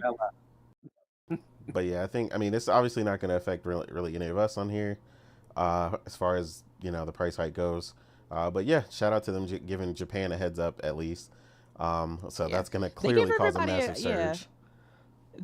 At least they gave everybody like a good, like, what was it? It's like a month long heads up in certain areas. So I mean, I understand like everybody's being affected by this price hike, so I'm not gonna sit here and like shit on Nintendo like, oh, you Yeah, guys are evil corp. But like, nah, like it was inevitable that this was gonna happen. It was just a matter of when. That, And that, that that's why I keep telling you like with the way that console pricing is going these days, like if you really want to buy it day one, don't day wait. It's one, not gonna that's drop the price. such It's just a gonna sad increase in price. precedent that we have Yeah. now. Like, it used to be, the day one buyers were obviously we're going to be the beta testers. We're going to be the ones to, get like if there's any bugs day one and stuff like that. And then they finally got its final form around year 5 or 6, and then you get it for like half the price, right? The slim version or whatever, right? Where it's very compact, very optimized and cheaper, right?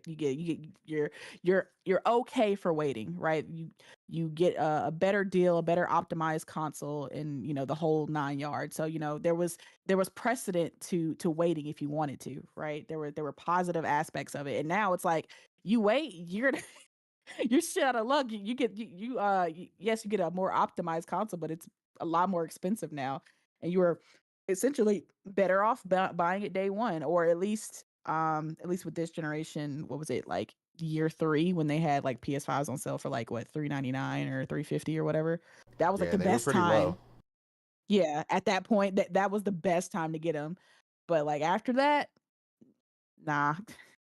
I feel so bad for people, but at the same time, I don't, because I'm like, Yeah, it's I mean 2026. at this Years into point, the I don't, generation, bro. because we tried to tell people who were Like, hesitating bro, that what? we all knew, Uh, and if you ain't get one by now, you yeah. ain't want it bad enough. Like I said, there were multiple sales going on. I'm just like, you could have traded in your PS4, or if you have any other old consoles lying around, trade that in. Shit, GameStop takes damn near anything these days now. Like they'll take fucking phones, headphones, like the fucking lint under your grandma's couch. Like they take near anything to put towards your fucking console. And you would have had a PS5, or you could have just saved a couple bucks every week or so, and or every day, and had it by the end of the year. But I get it, the economy, and everybody can prioritize gaming, but it's very unfortunate that certain factors are the reason why we're here. Certain factors that could have been avoided is the reason why we're here. But I'm not gonna get into that. But it's kind of sad. It's just a shame that gaming is just getting so like absurd in the pricing sector. And like I said, nobody is safe really out here. Even PC Master Race, who love to tell people to just build a PC, console gaming so expensive, all these consoles going up. I'm like, but all the PC components are high as hell. Like what am I Yeah. saving? Like, and because I don't want to build a low to mid range PC. If I'm gonna build a PC, I want it to at least be like mid high to high. Like I want to get a PC that's Yeah, gonna you don't want last to get a PC and immediately have to turn down the settings. yeah, I don't exactly. Where I'm like, well, let me turn everything down to low or mid. Like, no, no, no. I want to turn things up and I want something that'll last, at least 5 to 6 years before I have to upgrade anything. I want to future proof this thing, not something that, oh, you'll have to upgrade it next year because most likely that chipset people, the developers will move on from that. That won't be the recommended spec anymore. I don't, I want a future proof. And it's Yeah. just with PC components, it's just with the cost of RAM and everything like that, it's quite honestly like nothing is good anymore. Like nothing is the safe buy that they used to be what consoles were, right? Like, here's PC, it's great. It has its perks of, the fidelity and the frames, but if you just want something that you can plug and play and it's a lot cheaper and you can still play all the games that PC players are gaming, then here's a console for you. But now consoles getting out of control. Yeah, It's they getting are. up there and it's losing the what consoles were supposed to be, right? Like I said, they're supposed to be for the consumer that just wants to play, just wants to plug it up and wants to be able to play all the games everyone else is playing, but at a price that you can handle, right? That Hmm. that makes sense. I honestly I know it's out of the publishers and the manufacturer, like as far as like Sony and Microsoft and Nintendo's control, like they have to make these products and these products are costing them more, so they have to charge more. Yep. But it's just so depressing when you think about it because I'm just like um you know the fact that the threshold is continuously getting higher, it's going to have a negative impact on the industry as a whole because It it's does. just going to lead to less people gaming and less money coming in. More people spending time in free to play games, which is not something that I necessarily want because that means it's more. That's what their publishers are going to start funding more, right? Funding more for that live service, free to play formula because that's where everybody's gravitating towards because hey, I don't have to put any money in. This is I can get in, get out, I can continuously play. It has replayability, right? Um and that's not what I don't want the industry to just go to that, or gravitate more towards that. We kind of felt that impact with PlayStation this generation and they're starting to pivot back from that. But a lot of publishers, especially publishers that aren't manufacturers who don't care about console sales, they don't have hardware that they have to worry about, so they'll just make whatever makes them money, right? PlayStation pull back because they gotta sell shit. They have hardware and PS5s that they have to get out and shareholders to please, but the rest of these publishers are just going to make what is the hot thing or what they see is the hot thing, right? So it's just depressing because like I said, the prices impact us in multiple ways negatively. So I can only hope that eventually this AI bubble will pop and the prices of these components will go down and certain people in certain power positions will become reasonable overnight, which is honestly an unreasonable thing for me to think. But Right. I can hope. Yeah, I mean the good thing um, is that some of it has stabilized, but the problem yeah. is like with anything with inflation, prices go up fast and come down slow. And that's the real Yeah, problem. yeah, yeah, yeah, yep. They're because at the end of the day, the manufacturers are liking probably the dollar signs that they're seeing from the fact that their prices are up so high right now. Oh yeah, Um, I mean we've seen like the argument that I posted in chat the other day that said Samsung's employees rejected a $380,000 pay at one time payout because SK Hynix, who is the other manufacturer, everybody, all the chip makers and stuff for them are getting 477,000 this year, and they're estimated to make 900,000 next year. So imagine whatever you make now, your salary plus $477,000 bonus plus shit. a $900,000 bonus next year. So almost a million. It's a little over 900,000. So it's almost $1 million bonus that they're expected to make next year, just because you happen to work for that company, and they gave you stock options instead of just a Hmm. flat bonus, and that's why they're getting that. Yeah. Yeah, so it's Ah, that crazy. yeah.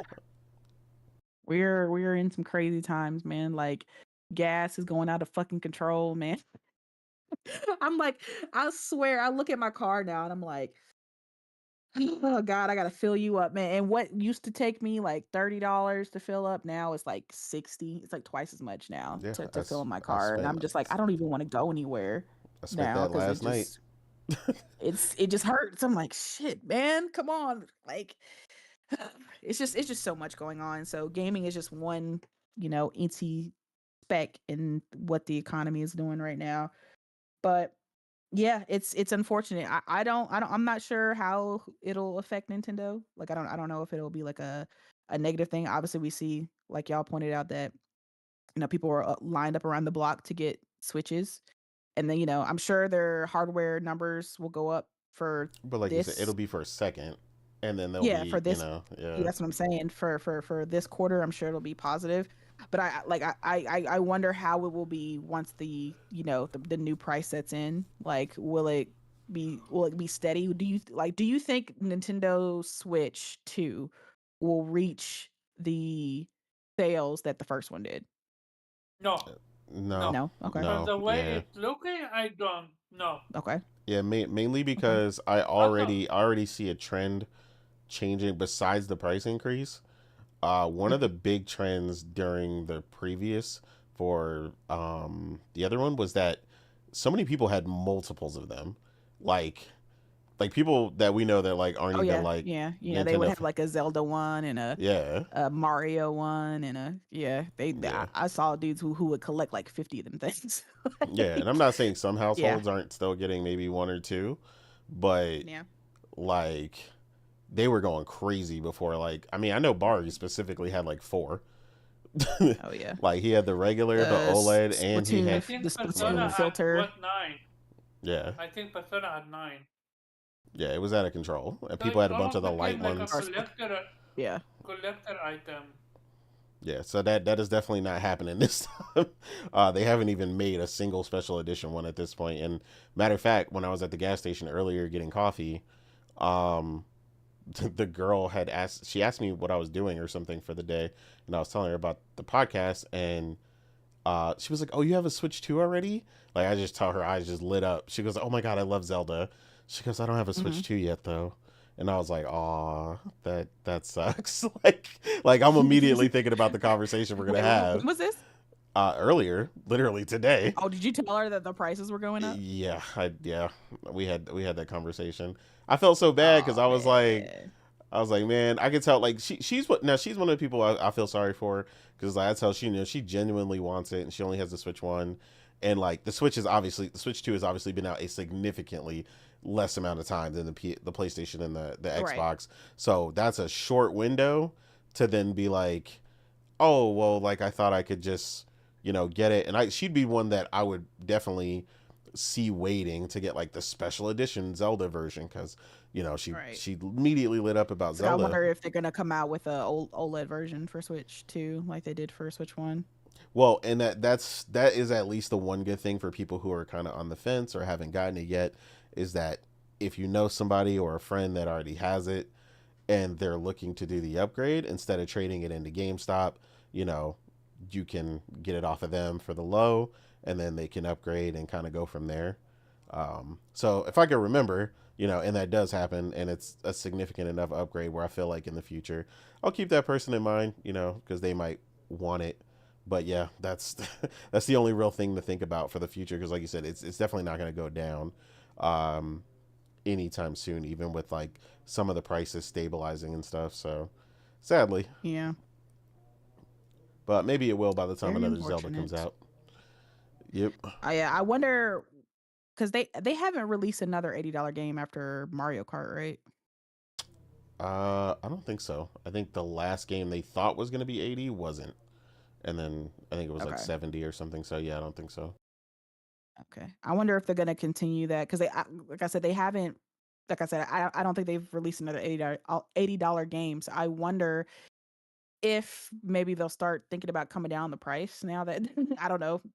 Maybe I'm being too It's nice or weird. something. Not gonna lie. It's weird that they even got a price hike. Why? Yeah, I was like, why is that? Because the console is not even so that long out.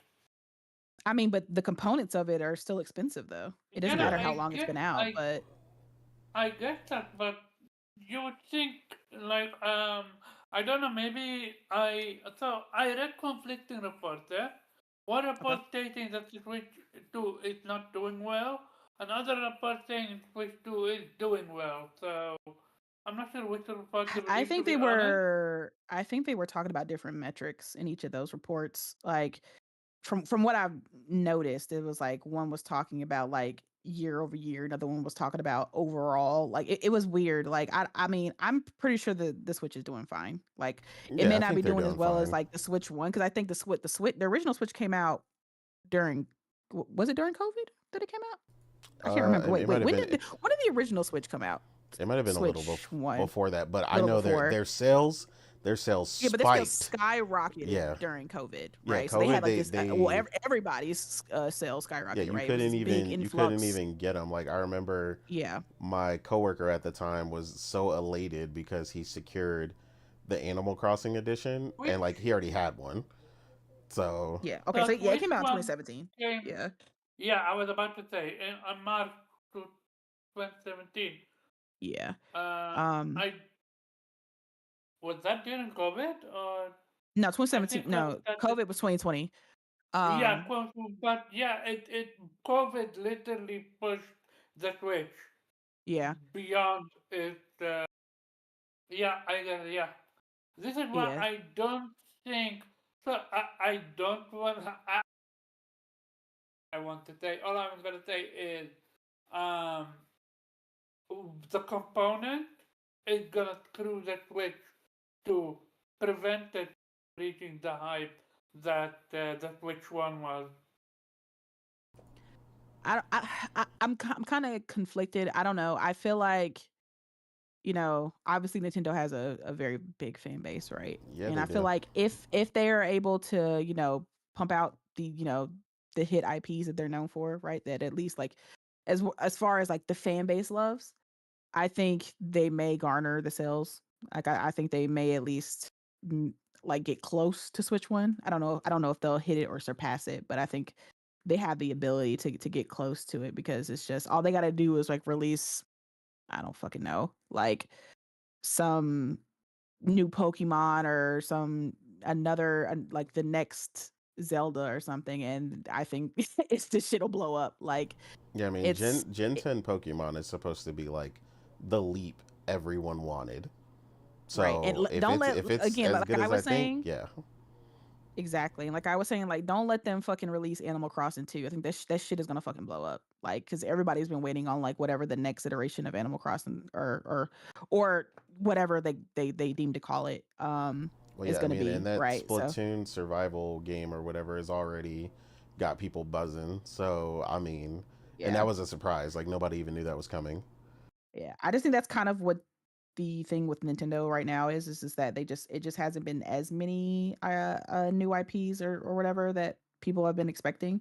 But I think once they get on that train of like, okay, here we got like this banger, this banger, this banger, I think that they might start hitting their stride with sales, even with the hype, even with the price hike, because a lot of gamers like even though like I said these prices are high, a lot of people will find the money somewhere if it's a game they want to play. I Oh, I mean, agree. where the way, basically. Yeah, Yeah, I mean, I agree with Josh. I think they'll hit 100 million.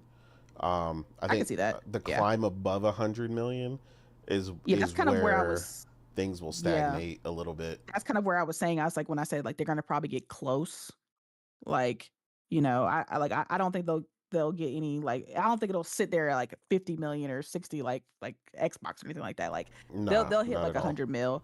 They just won't. I just don't think they'll hit like, because at Switch, because Switch was trying to overcome what the PS2, right? Yeah, Break they break the were. PlayStation 2's record. And I don't know, are they still selling Switch ones? Like, are they still, counting towards They're that? still counting, but Okay. yeah, I mean it'd be weird. It'd be weird if they pass them, but yeah, I Mhm. mean it still could happen. But yeah, they are still selling them. Yeah, and like I don't think Switch 2 will get to that level of what Switch 2 is, or of what Switch 1 is trying to do. But yeah. Yeah, I mainly just But because, overall, I like Do think we you Nintendo will said, think be the fine. Switch 2 will surpass PS5? what? No. And as far as like lifetime sales, nah. Yeah, I don't think it's gonna That's happen. gonna be.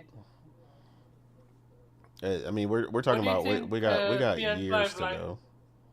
I don't Okay, know. I do don't you want to. think? I Especially don't especially since PlayStation had, like, they came out and said that they don't really know when they're planning on releasing the PSX or exactly. the Yeah, price. this is. So, Would do you think it's gonna be 2028, or do you think they're gonna well, that's wait? another topic, sir. Be- You gotta save that for the PlayStation topic. Omar likes to get into that. But yeah, so I don't know. We'll see. Like I said, it doesn't really affect any of us, except for I guess Omar, who wanted a Switch 2 at some point. Uh, Not gonna lie, I'm debating to bite the bullet right now because my operation soon, and I need something to entertain myself during the ride and during the visit. Also, I'm dying to play Astral Chain and other Switch games. So maybe now's a good time because I hope you're ready to pay full price. Well, I about to say you better get it now before the fucking price hike. this is what that's why I need to research when the price hike is gonna go in effect to see what my chances I are. mean, you don't have very long. It is this month. Like in most Okay. territories is very shortly. Like they're the only guarantee for Japan is May 25th. So any of the other Mm-hmm. areas could be any moment. So, So yeah. but yeah, um, Josh says the Switch one was at Oh, I love 156 million, one and thing they need about this whole 160. Switch. Nobody said a single thing about the price hike. Nobody is complaining. I haven't seen people calling for Nintendo head. Nothing. Cricket. Yeah, I mean, I don't really care. I let Absolutely. Xbox fans worry about that. They're the ones that worried about that. So, Okay, so you have a while. So Japan is on the 25th. But North America and Europe isn't till September 1st. Mm, oh, that's significantly delayed. Yeah. Okay, that's weird They that they it's hurry they hurry happening. up and price in Japan Yeah, quickly. they put I that think up it's fast. because it's their biggest market, and they're the ones buying the most, and they have to spend the most money on components I for was gonna that say region. Japan is So that's already actually probably lower why. too. They have the Yeah. lowest So price, they so were that like, makes sense. We need to hurry up because these motherfuckers are costing us money." So Yeah, that makes sense. yeah. So you have time. But yeah, I mean, either let way, me get out of the hellhole, and yeah, I will them buy game the prices ain't simulator. going nowhere though. So Omar's still about to be paying 50 plus a pop for some Yeah, of them this one games. I'm gonna need to research how I can make do. Maybe marketplace. I mean, potentially if people are trying to Yeah. come off the games like that. Or find somebody who has it and who buys it digitally and just game share or something. The only person I would know is Weeb. That's about it. Yeah, game sharing on the Switch is a it is a royal bitch. Like I wouldn't even do it. I believe it. Yeah, it's a pain in the ass, and that's coming from someone who owns both of the products that I'm dealing with, and it's still annoying. Like several times I've had to go back to my Switch and like turn it on and do all this other crap. Like it's so annoying. So yeah, I wish it was simple like the other ones. But yeah. Weeb, did you have anything else you wanted to add on this one before we move on? Nope. I'm good. I Cool. already have a Switch 2, so I'm not affected. Man's Yeah. like, ain't my problem. Yeah, same. So I'm good there. Um, yeah. Next up, Obviously, the main thing, because the other stuff those are like general topics, is obviously the PlayStation earnings and AI initiative, as well as them announcing the impairment for Bungie with promised continued support. So several things came out of the earnings and everything that was listed. Um, Number one, first and foremost, I mean, this is continues to be the most profitable generation for PlayStation ever, which is something that definitely can't be understated. Um, they've continued to talk about that, and about operational costs and managing all these things, because like again, like we said, at the end of the day, PlayStation is a business and you need a healthy business so that you can continue to get the games that you want. So I'm down with that. um, PlayStation did also reveal lifetime sales for PlayStation 5 is 93.7 million. So it looks like, most likely based on that uptick they had, and the fact that they're about that, it looks like it'll probably take until the fall, for them to finally hit that 100 million mark. I thought it would be here a little bit quicker, um, but yeah, with that price hike and people kind of missing that, unless there's some significant sales in between, then it'll probably take them at least till the fall to hit that. Especially if the GTA marketing kicks in, yeah, you already know what time it is. Like, people about to start putting in I Yeah. OT. think, PlayStation is already well, marketed as far as the presentation of their finances. They've put GTA 6 in their first party bracket in their material they were talking about in their financial presentations. So they consider GTA 6 a big part of going to be part of their first party push because of the marketing deal that they have with them. Mm-hmm. And I think fall is going to be really big for PlayStation.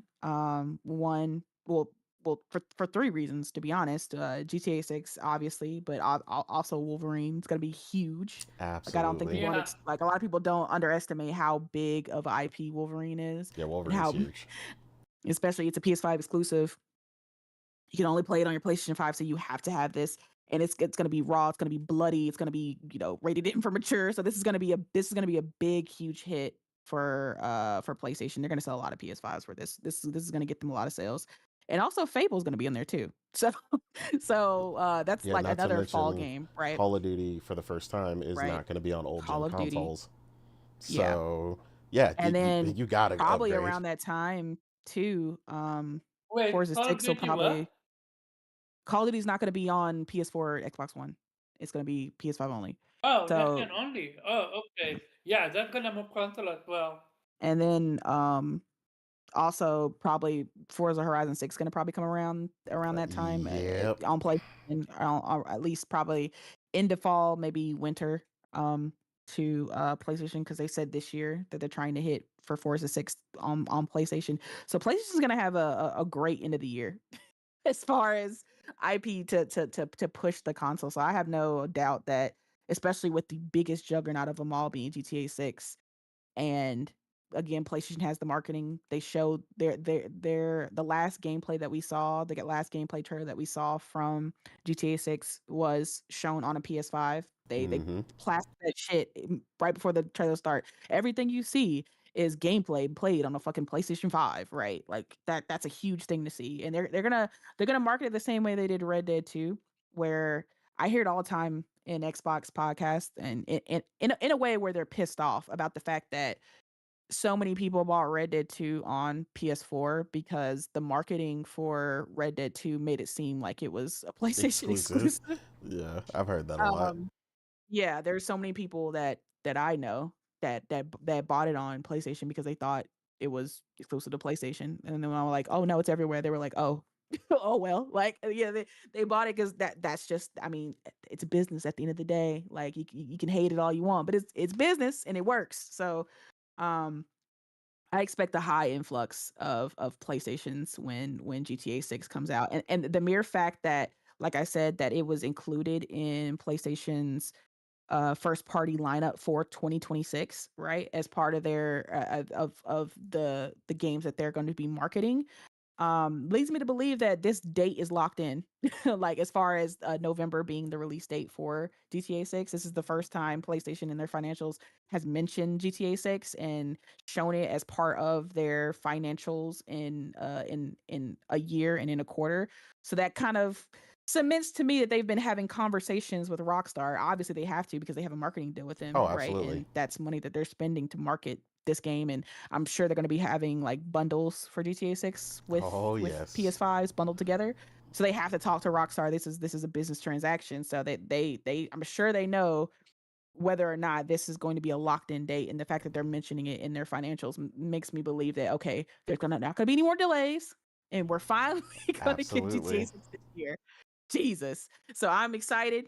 I'm happy, but yeah, the financials looked pretty good. Like I think there was only like one down number as far as like I think what the hardware was down. Um, you probably have the numbers. What was it? An 8? It was honestly, I don't really see any. Well, at least as far as what's listed is only the positives on the highlights. The actual numbers on here, yeah, that I don't have the down numbers listed. Genki only listed like the positives. The units sold 1.5 million. Full game software 74.6 million. First party software units 5.8 million. Digital download ratio is 85%, and monthly Yeah, that was active crazy. users 125 million. So, It's like that, that digital ratio is slowly creeping up. oh yeah. It's unfortunate, I mean, but a even big though I'm factor with a that. subscriber to it. Well, a big factor with that is like we said, like okay, for one, the PlayStation Portal. We like to be able to switch our titles while we're on the go. Mhm. Um, so that's a big factor. That's something that I realized a lot of people who were physical hadn't considered until they got the portal, and then they realized that. Um, as well as, of course, like us, game sharing.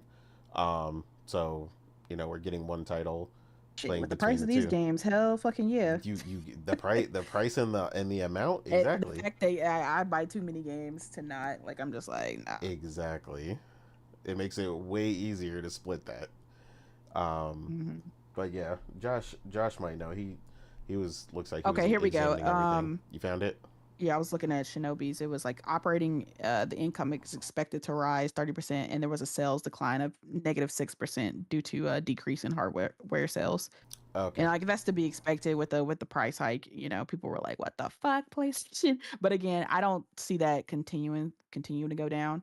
I think the biggest thing that I was kind of like side eyeing, like, oh, that sounds nice, is the fact that they talked about they were going to be increasing investments for their next generation platform. Like they're Okay. going to increase in their investments in other studios and internally. And I was like, that's what I want to hear. This is what I've been asking for PlayStation to do. This is what they need to do because again, I know that they haven't decided a year and a price for next gen, but regardless, next gen is coming and they It need to get is. ready for it. Me personally, as far as next gen goes, I'm not upset at if they don't come out in 2027 with PSX. I'm not gonna shed a tear. Yeah, I'm not Okay, I love tripping. my Pro. I think it does well, especially with the new update for PSSR. These games look fucking phenomenal. Like again, I'm playing Pragmata right now, and I'm playing it in the uncapped mode, which is essentially the game is playing at 100 plus FPS, and it's baseline 1080p upscaled to 4K. So it's like the game looks fucking beautiful. It Like, looks and insane. this is including, and it also is included with ray tracing. So it's like it's got all the ray tracing features. I got the upscale 4K, and I have like 100 plus frames. Like, I have no complaints about the Pro. The Pro is doing phenomenal, especially when developers know how to actually implement the Pro mode and use it. And Capcom's been a really good developer with that, with Pragmata, and of course starting it, with the new update with Resident Evil 9. Did a fantastic job with that too. So it's just like Yeah, they did. I'm not I like the Pro. The Pro's doing its job, so there's no rush for me to I need the PS6 so I can get path tracing and all this shit. Like I like sure what I like extra hardware and extra push to games and fidelity and frame rate, sure. But I don't there it's not a necessity where I'm like, PlayStation need to hurry up. I need this shit now, right? If they ended up coming out in 2027, sure, I'll get a PS6. But again, it's not a necessity for me. If they want to wait to 2028, 29, just so they can make sure hardware, because that was their biggest thing that they pointed out was, the fact that components are very expensive right now. And so I'm sure they have an internal target with Mark Cerny. Obviously, Mark Cerny is the designer of the hardware for the PlayStation team, and I'm sure he has a specific spec that he wants to reach with the PS6, and that means specific components that he wants to put into the PS6. And if those components are costing an arm and leg right now, I'm sure PlayStation is internally like, okay, well, this is not feasible for us, because if we charge a certain price for this, we're going to price ourselves out, right? We're going to be at a point where people are not going to see us as the de facto console anymore. People are going to look at us and be like, that's high end. I can't afford that. I'm going to stick to my PS5, or I'm just going to move away from PlayStation and do something else, right? And that's something that PlayStation and as well as Xbox and the rest of them, they don't want. So PlayStation's going to wait. I disagree with the Xbox part because from everything we're hearing about that Helix, Helix is looking way more like high end. The reason I say Xbox is because Asha has in I've been following her in her statements, and she's one of the talking points that she's been reiterating a lot is affordability when it comes to consoles, and specifically Helix. Yeah, but She's been I'm just listening to what the person who's in charge is saying. Yeah, Now, I get it. I'm not saying she's gonna do it. I'm not saying that it's gonna be affordable, but I'm just saying that is a talking point that she is trying to hit on, that But that would affordability be a is total important. overhaul. That I would don't be a necessarily. total overhaul. I mean, It's we gonna be overhaul of interesting. again. We don't know what the specs are, so we can't say it's a total overhaul because none of us know what the Helix is going to do or what it's going to be. Everybody is just speculating, so we can't sit here and say it's going to be a total overhaul. Maybe it's not. Maybe they just find a way to make it more affordable for consumers. But again, it could also be $1,200. But I'm just going off of what she's saying. Like, she's been talking about how affordability is one of the I think it was one of the like the 4 or 5 pillars that she was talking about in her brief statement with Matt Booty, and talking about the future of Xbox. But affordability, especially when it comes to next gen, was a big talking point for her. So we'll see if that pans out.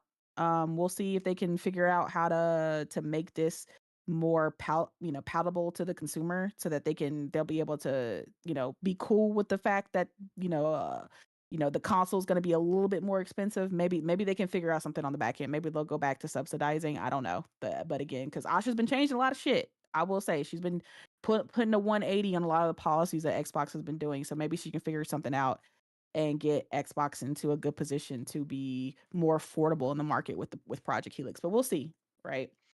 But Yeah. What? Yeah. no, go ahead. Um, my biggest focus out of all of this for PlayStation is that one comment, how they, because of the component prices, the PlayStation is also thinking about what do you call it? I forgot that word. Shift in.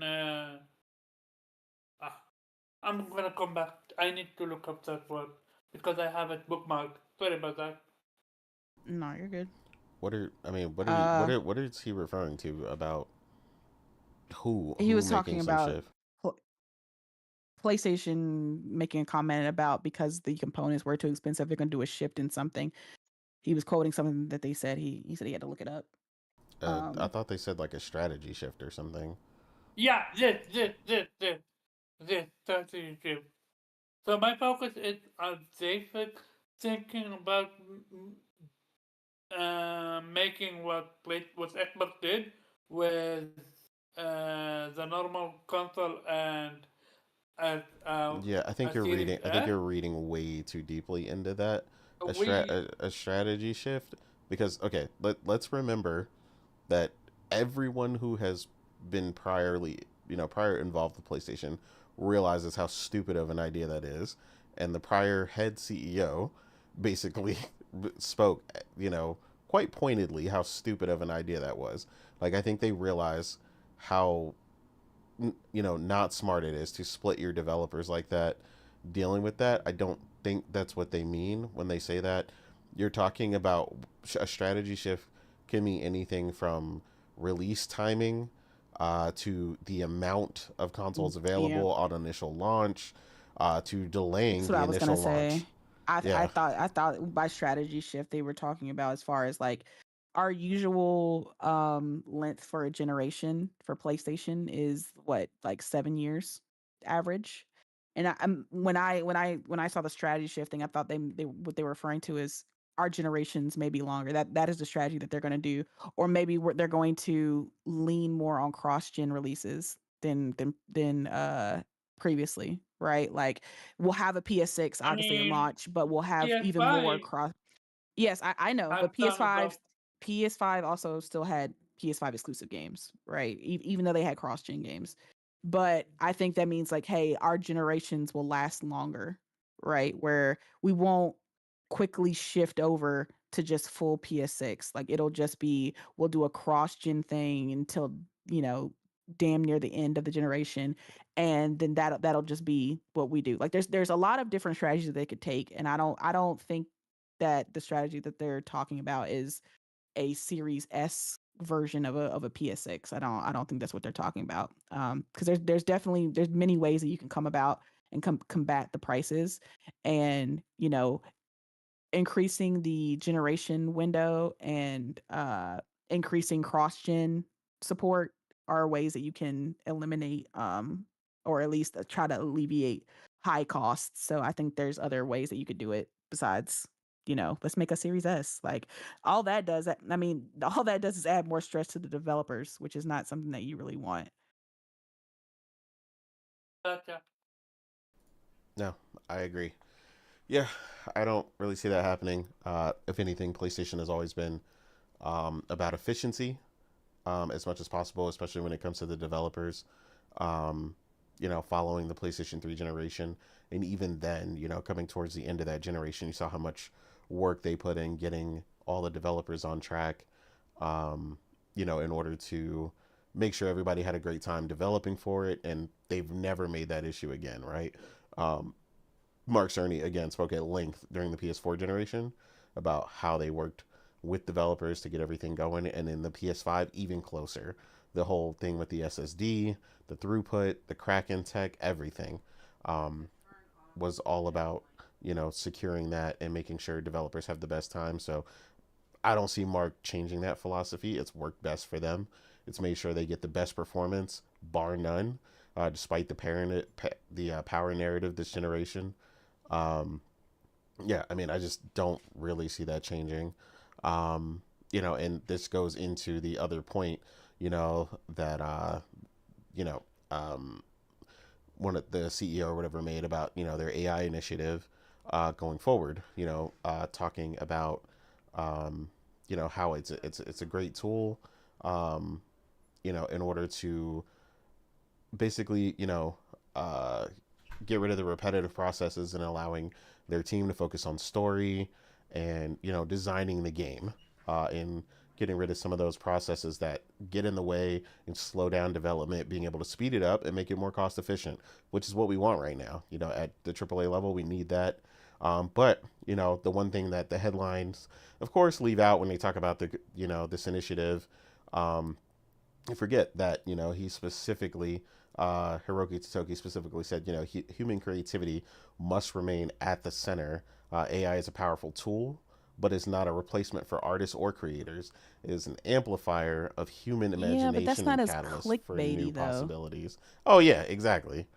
Yeah, That doesn't grab the people and get them upset because we want people upset because that's what generates the clicks and the anger and the all that fun shit. So we got to keep people upset at PlayStation. yeah, Um, but yeah, the fact that they sold 16 million consoles in 2025, so they were 1 million over their target, which is honestly surprising because they've usually been either meeting or just below the target of consoles that they want to sell. So it's good to see that they're actually exceeding their internal metrics for console sales right now. Um, and then their monthly active users. has gone up to 125 million monthly active users. But then there's like the black sheep of the room, fucking Bungie, Right. who is essentially have decreased in value now. Thank you for What saying was that it? correctly. Yeah, because people have been saying that what was it, 725 million? I think that was the number, something like that. Um, People have been saying that PlayStation or Bungie has lost PlayStation Yeah, 725 that's million yeah. dollars. And I'm like, that's not what that means. That means that the value of Bungie is now it's 725 million less than when PlayStation bought it. So that means if PlayStation were to sell it, they couldn't sell it for the same price that they bought it. It would be worth 725 million dollars less now. And that's due to the low reception of Marathon and just I guess Destiny 2 kind of falling off and shit like that. Like it's just that situation with Bungie. And I will say when it comes to at least when the chief financial officer, I forgot her name, was speaking about Bungie, um they did say that, Marathon, the sales did not meet their expectations. I mean, I think we all knew that the sales were not meeting expectations internally of I'm PlayStation, shocked. but they did say that as far as the reception goes, like, they like the fact that how well it scored, and they do like the fact that the retention rate, as far as people who enjoy it stick to it and play it, they are happy with that. Like, people are, sticking to the lobbies, people are staying and playing the game, because that's what you want people to continue to come to your game. You don't want to have like a high influx of like 300,000 people came, but then now nobody's playing anymore, right? Everybody left. They tried it out and they didn't like it and nobody came back, right? That's not what you want. You want a higher retention rate. So they said they like that metric of Marathon, and because of that, they're going to as far as right now, they said they're going to continue the support of Marathon and try to see it, rise. Like they want to positively improve it, right? So that they can continue to grow the fan base and see where it goes. And I'm actually happy to hear that for multiple reasons. One, because I don't, you know, PlayStation tends to have this idea, like, once a game fails, they immediately trash it. They don't try to fix it. They just like fuck it and Hmm. chuck it into the trash can. And there was hundreds of millions of dollars, I'm sure, that went into developing Marathon, especially with all like the negative light around it, with the whole artistry theft and things of that nature that happened. And and the marketing costs were very high, I'm sure, to acquire the artist that did their initial trailer, which is who's somebody I'm a big fan of. So it's like it there's you could tell it's a very high quality, high fidelity game, right? So those games, especially when it comes to shooters, something that you have to continuously update, continuously add maps, continuously add new weapons, new modes, new characters, things like that, right? That costs money, especially, and that's why a lot of live service games have that sort of quirky art style, because those type of games are much cheaper to make. I mean, that's the reason people are upset about, the way Horizon Hunters Gatherers looks. But that's the reason. That's the reason it looks like that, because it's cheaper. Like, imagine the high fidelity graphics of Horizon Forbidden West being in a live service game, and how costly that would be. That would cost PlayStation so much money to continuously have a game looking like that and keep the servers open and update the game that looks like that. It costs the arm a leg. That's why it looks more cartoony, because that's cheaper to make. But yeah, I'm happy to see that they're going to continue to support it, because honestly, like, I know people shit on Marathon, but Marathon's actually a really fun game. Like, once you get into it, and that's the initial problem with Marathon, is that it's hard for people to get into it, because they've put a lot of shit into this game. And I mean, like the understanding the factions, the different types of weapons in it, like the initial gameplay, like, there's a lot of convoluted shit in there. And the only reason I was able to understand it and get into it is because Will, shout out to Will. I don't know if he's still in the chat, but he gifted me the game, and he spent like 30 to 45 minutes explaining the game before we even started a match, before we even played, before I even picked a character. He broke down the game to me, explained the lore, explained the different characters, explained how the gameplay works, explained basically everything of the game. He did a phenomenal job doing it because I was like enthralled the entire time. And then we played a couple matches and he kind of instructed me how to do it. Okay, this is what you do. This is what we're looking for. And through that, I was able to really enjoy the game and love the game. But I don't but if I had just bought it and tried to play it and try to figure it out myself, I think I would have dropped it within an hour because it's really there's a whole lot that you have that information that they put in your face at the very beginning, and they don't really do the best job explaining how the game works. And that's why people have been saying that, Arc Raiders, which is also another extraction shooter, is a lot has a bigger fan base and is for a lot more of a casual audience because it's easier for people to get it and it's easier to understand. They break it down a lot simpler for the gamer to understand the mechanics, and it's not overly complex. But Bungie has this, I don't know why they did so damn much with this game, but it's overly complex, and that's when people just fell off because they were just like, I don't get this, I don't understand, you're doing too Is much, it I'll just go complex play. in a good way or just complex in a terrible way? I mean, I really like the game. I think it's a really fun game, but there's a hurdle that you have to get through to understand it. Like when you just come in and you don't know what's going on, it especially if you've never played an distraction shooter before, it doesn't really do a good job introducing this genre to you and explaining what you're supposed to be doing and how you're supposed to be doing it. Like the actual menu to get contracts for each of the rounds that you play, you're given like, you can choose a contract to do. Like, okay, this contract will tell you to shoot, in order to complete this contract, you have to shoot 25 enemies and collect 5 rations or something, right? And but in order to get to that menu to get the contracts, there's like a menu within a menu, and it's like confusing because I was asking, well, I was like, wait, where are the contracts at? And he's like, oh, click this tab, and then you gotta click over here, and you gotta click that. And I'm like, why is it like this? Why is there so much on the screen? Like it took me a while to be able to navigate to figure out where everything is and figure out, okay, oh, there's this backpack that I can use that has like it's a starter kit for all my weapons. If I have a bunch of high level weapons, but I don't want to take them this round because the thing about distraction shooters is when you die, you lose all your shit. Right. So if you took a Yeah, bunch of high level weapons in there and I died, now all my fucking weapons are gone. But they have a backpack in there that's like called like a starter kit backpack that you can just take. It has all the basic shit. So it has like a basic gun, a basic shield, a basic health, and you can just use that so that you can go into the round, collect a bunch of high level weapons, take it, put it in your locker, and then just continuously use the low level gun so that in case you lose, you don't lose shit, right? You lost a low level gun, who gives a shit, right?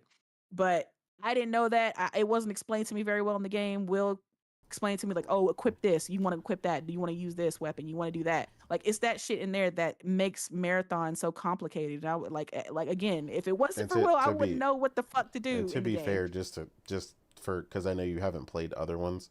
For people that are listening, that's how extraction shooters are structured That's what I'm saying. across the board. It's not it doesn't they don't explain it well for people who've never played it. Like Oh I yeah, no, like I'm I saying mean, yeah. I agree. They I was just explaining because I know you haven't played like Arc yeah, Raiders that and but stuff like that was that, my but point. Arc Raiders Like has a basic loadout too.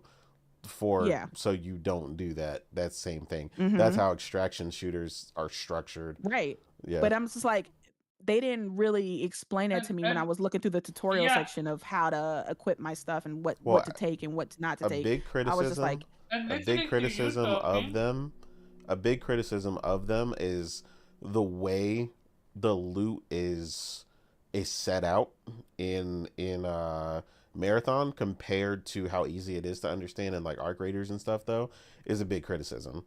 People have often stated like they don't understand what's what does what. yeah, It's not it very was clear. confusing. another Yeah, so from you're right. from what I'm hearing about that, and this is the crazy part, you are a hardcore gamer. And if you are a hardcore gamer and you couldn't figure it out, what does that leave to the softcore gamer that I just mean, wants that's to? why a lot of the casuals have gravitated towards Arc Raiders because it's much That's more like simple. yeah. I'm not surprised that it failed them because it's not that the game is bad. It's Yeah, that the game is good, and one thing Bungie can do is guns. Like the guns feel very good in the Yeah, the game. They yeah, feel gunplay. the solid. They feel gunplay. chunky. Like they feel like the gunplay is really good. Like when I'm shooting an enemy and I shoot them down, like Like it just feels good, and like the actual gameplay, playing the matches with like Will, and shout out to Henry, because it's like a 3-player kind of game. So when we're able to get Henry when he's not busy, like when all 3 of us have been able to play, it's just been a great experience. Like we're all in there. We're like, okay, there's we can hear the enemies in the distance. Like we can hear other players like shooting like on the other side of the map. We're like, oh shit, they're over there. Okay, we need to collect this shit over here. Okay. Oh, do we want to go fight them? Yeah, let's do it. They sound like they got good shit. So we go over there, we surround them, we kill them. What I am like the ninja character, so I put out a smoke bomb and kind of hide us. And then the enemies are like surrounding, and they're like we're shooting at them and stuff like that. And then we successful, like, oh shit, we got our shit. Okay, let's get to the extraction. And then we put out another smoke bomb to cover our extraction, because during the extraction, you got like 30 seconds before you can leave or whatever, so people can come to your extraction site and kill you before you leave and take your shit. So we're just over there just like covering, blocking. So like I'm saying, the game is fun. It's really fun. It's really it's really like the gunplay is great, and when you play with players that know how to play, and they're focused and they're on a mission, the game is really fun. But the problem is the game isn't intuitive, and that's why people fell off of it, because when a game isn't intuitive and it's doing too damn much and it's overly complex and convoluted, people just don't want to. They're like, I'm wasting my time. Like, I got other games I can play. I don't want to play this right now, right? And it's not Yeah, some but gamers will push through that and try to get to the other side and enjoy the game. And Will is one of those people. He pushed through it, and he figured out the game and enjoyed it. But not a lot of gamers are going to do that, right? They're just going to be especially like, with I'm done. especially with the amount of single player games that are out there right now. Yeah, yeah. It's Yeah, I'm not just surprised. Yeah. Yeah. So I understand why the metrics are the way they are, like as far as the sales not being great, but the people who did stick with it and did push through are sticking around and playing the game, because like I said, in the meat of it, once you get through the hard shell, the meat of it is actually really good. And I see a lot of like hardcore Xbox players that like it too, right? They're like, I really like the game too, but Yeah, it's but that hardcore it's shell on the outside that just makes it hard for people to really get into the game. So I don't know if that's something Bungie plans on fixing I'm gonna be at honest, any they point, or maybe can't that's they their can't. vision. Nah, sadly, Bungie is only good in destroying. Yeah, They that's don't Oh know not how that's God. to not fix. that's not the problem. Look The at Destiny. problem is what you're explaining though is inherently the issue that I told people about, that I explained from the beginning, is the problem with You, extraction shooters. If you are purely an extraction shooter, that is the only gameplay loop that you have. And even Arc Raiders, for all its success, right, is running into that right now. I know somebody personally who literally every day, day in and out, they were on Arc Raiders 8 to 10 plus hours a day. They nonstop. They could not stop themselves. And their tweet about a week ago was, "Yeah, Arc Raiders isn't doing it for me anymore." And I told people, because that gameplay loop of just being an extraction shooter is not enough. And that's the part that they need to figure out. What else are you going to be? What else are you going to add? Because Arc Raiders, You know, has the open world and me stuff. and Will But yeah, were when we play, we were talking about like, what else they could add, and we were talking about what was missing in the Bungie games, and we were saying, if they had like a single player mode in this game, like as far as like a story for at least for the characters, like a background kind yes, it would of make a big single difference. player mode, it would be so it would be so well received. Especially again, the graphics are really good. And I'm like, it kind of makes me think about um how God, what was the show on Amazon? I keep forgetting the Amazon show that showed all the games, like I know what you're the talking about. The Amazon one that showed a series. bunch of Yeah, them. Secret yeah, Level. Secret Level. Thank you.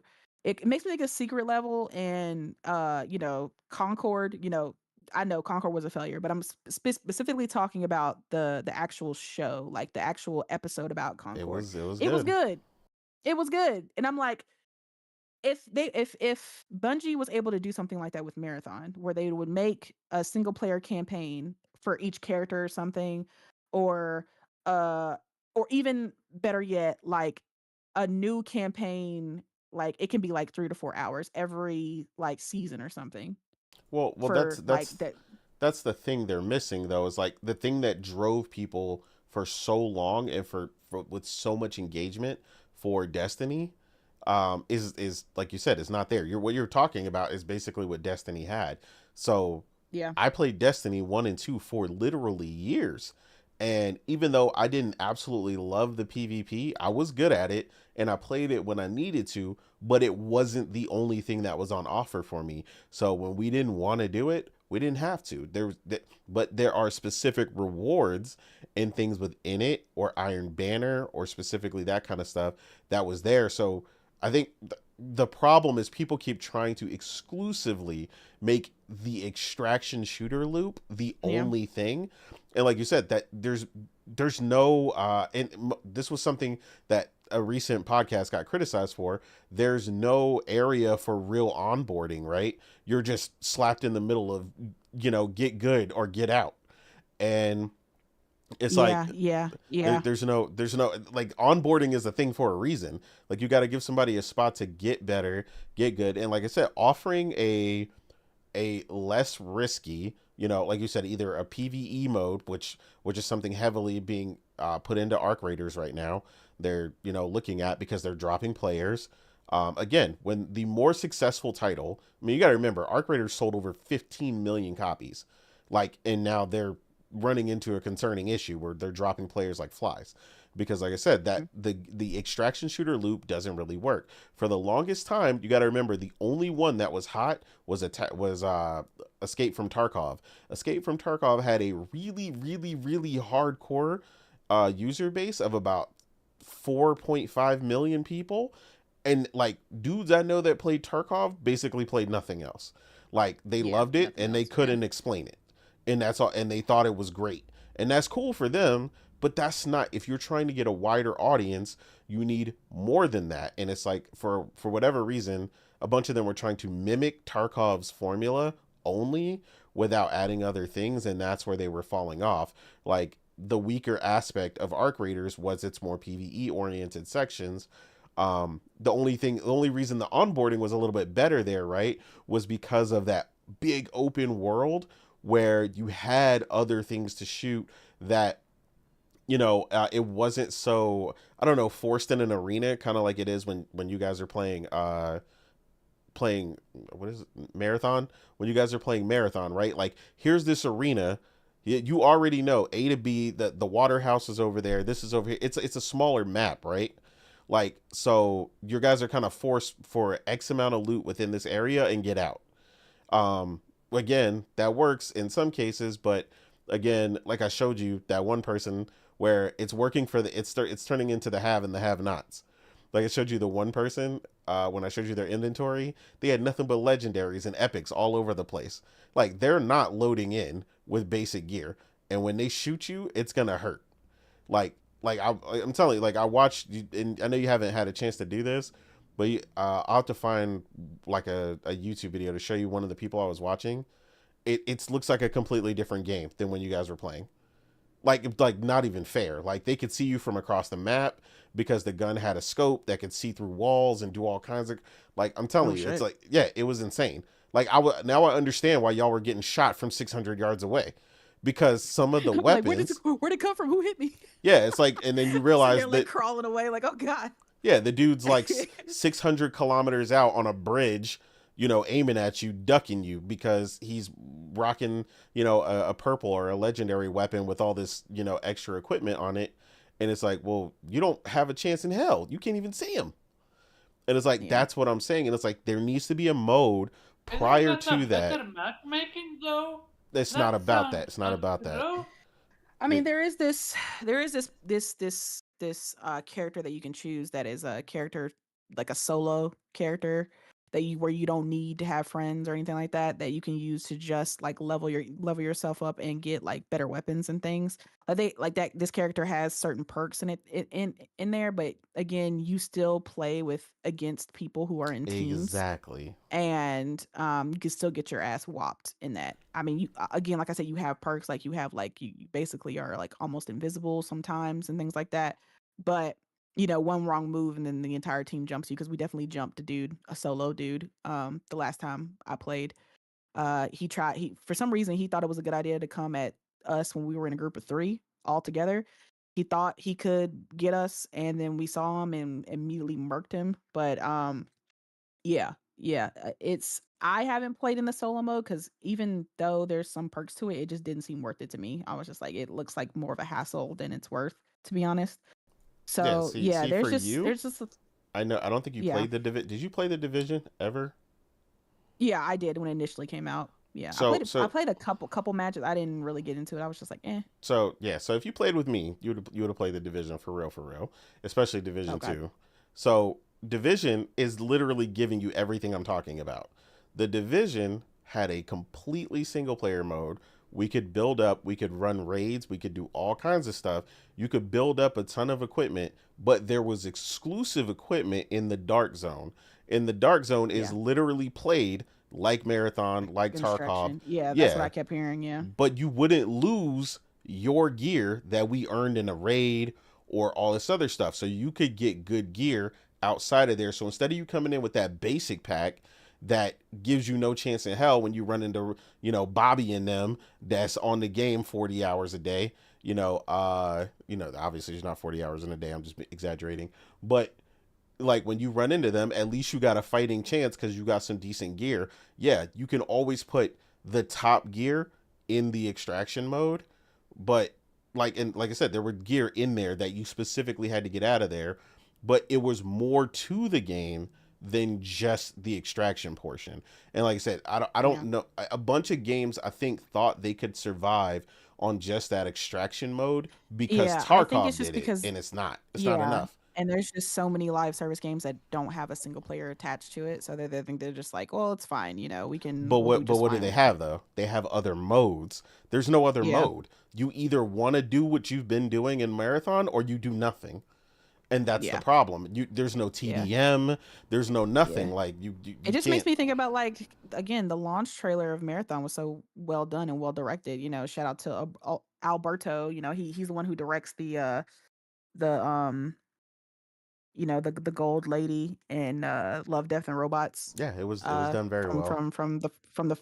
I think it was like the first season or whatever. And it's just like I'm just thinking about that, how that could be turned into a single player campaign because it's like these characters are interesting. And when you read their actual backgrounds, like, when you go in like the menu, when you're choosing which character you want to play and you read their backgrounds, they're very interesting backgrounds, but it's like, unless you sit there and read it, like, most people won't know, most people won't care. Right.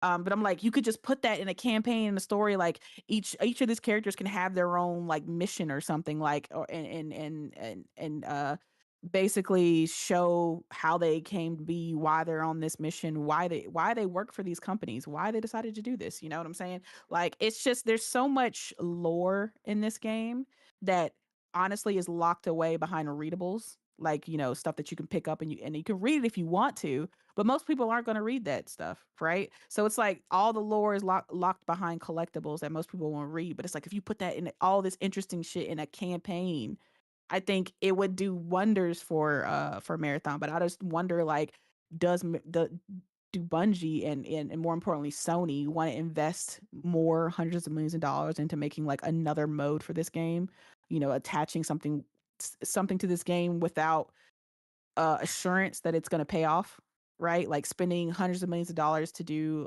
more of a campaign or more of a PvE thing for this game, and if it doesn't result in a higher player base or more sales or a bigger uh you know uh I don't know, MAU or whatever. It's like, will PlayStation deem it worth it? Like, will they end up shutting down the game, or like cutting their losses with Bungie? I don't know.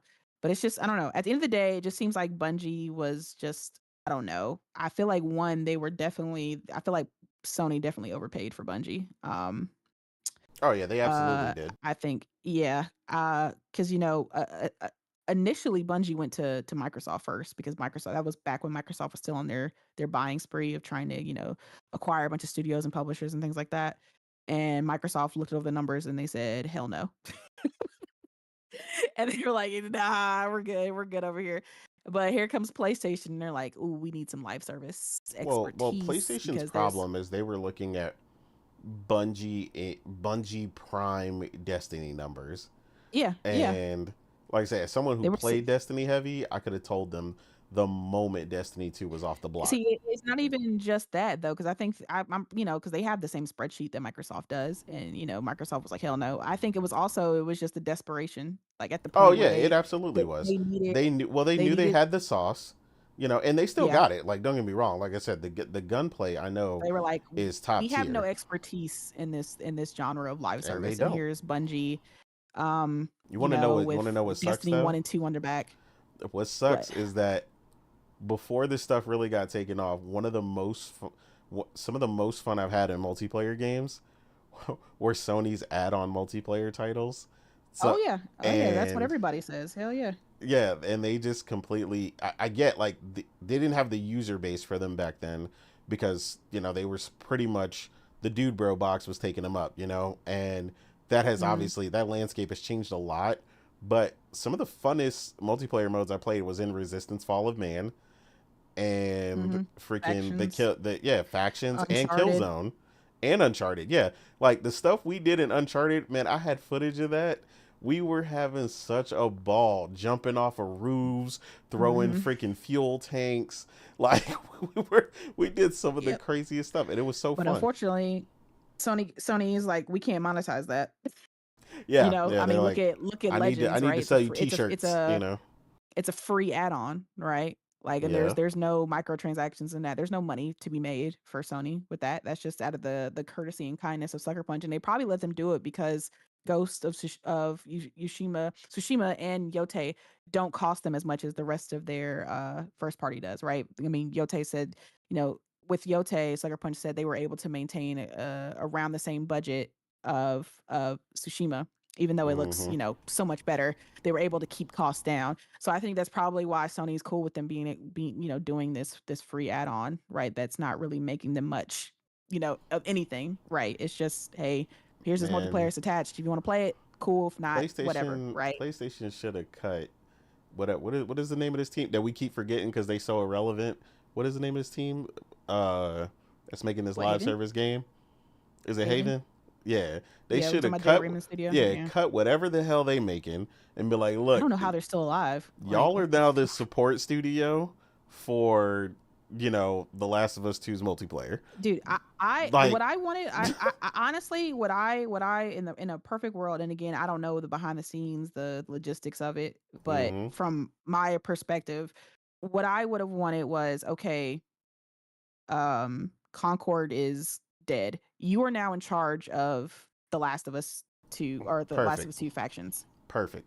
It's clear as far as like graphics and fidelity goes, Concord was a very AAA looking game, right? Like, you can say whatever you want about like Yeah, it was. how you like the character design or the gameplay or whatever. That's not what I'm talking about. I'm just talking about purely on the sake of the fidelity of the game and the amount of detail in the characters, right? It was a very, they spent a lot of money on. That's why, I mean, that supposed $400 million was the rumor for a reason, right? It was a very expensive game to make.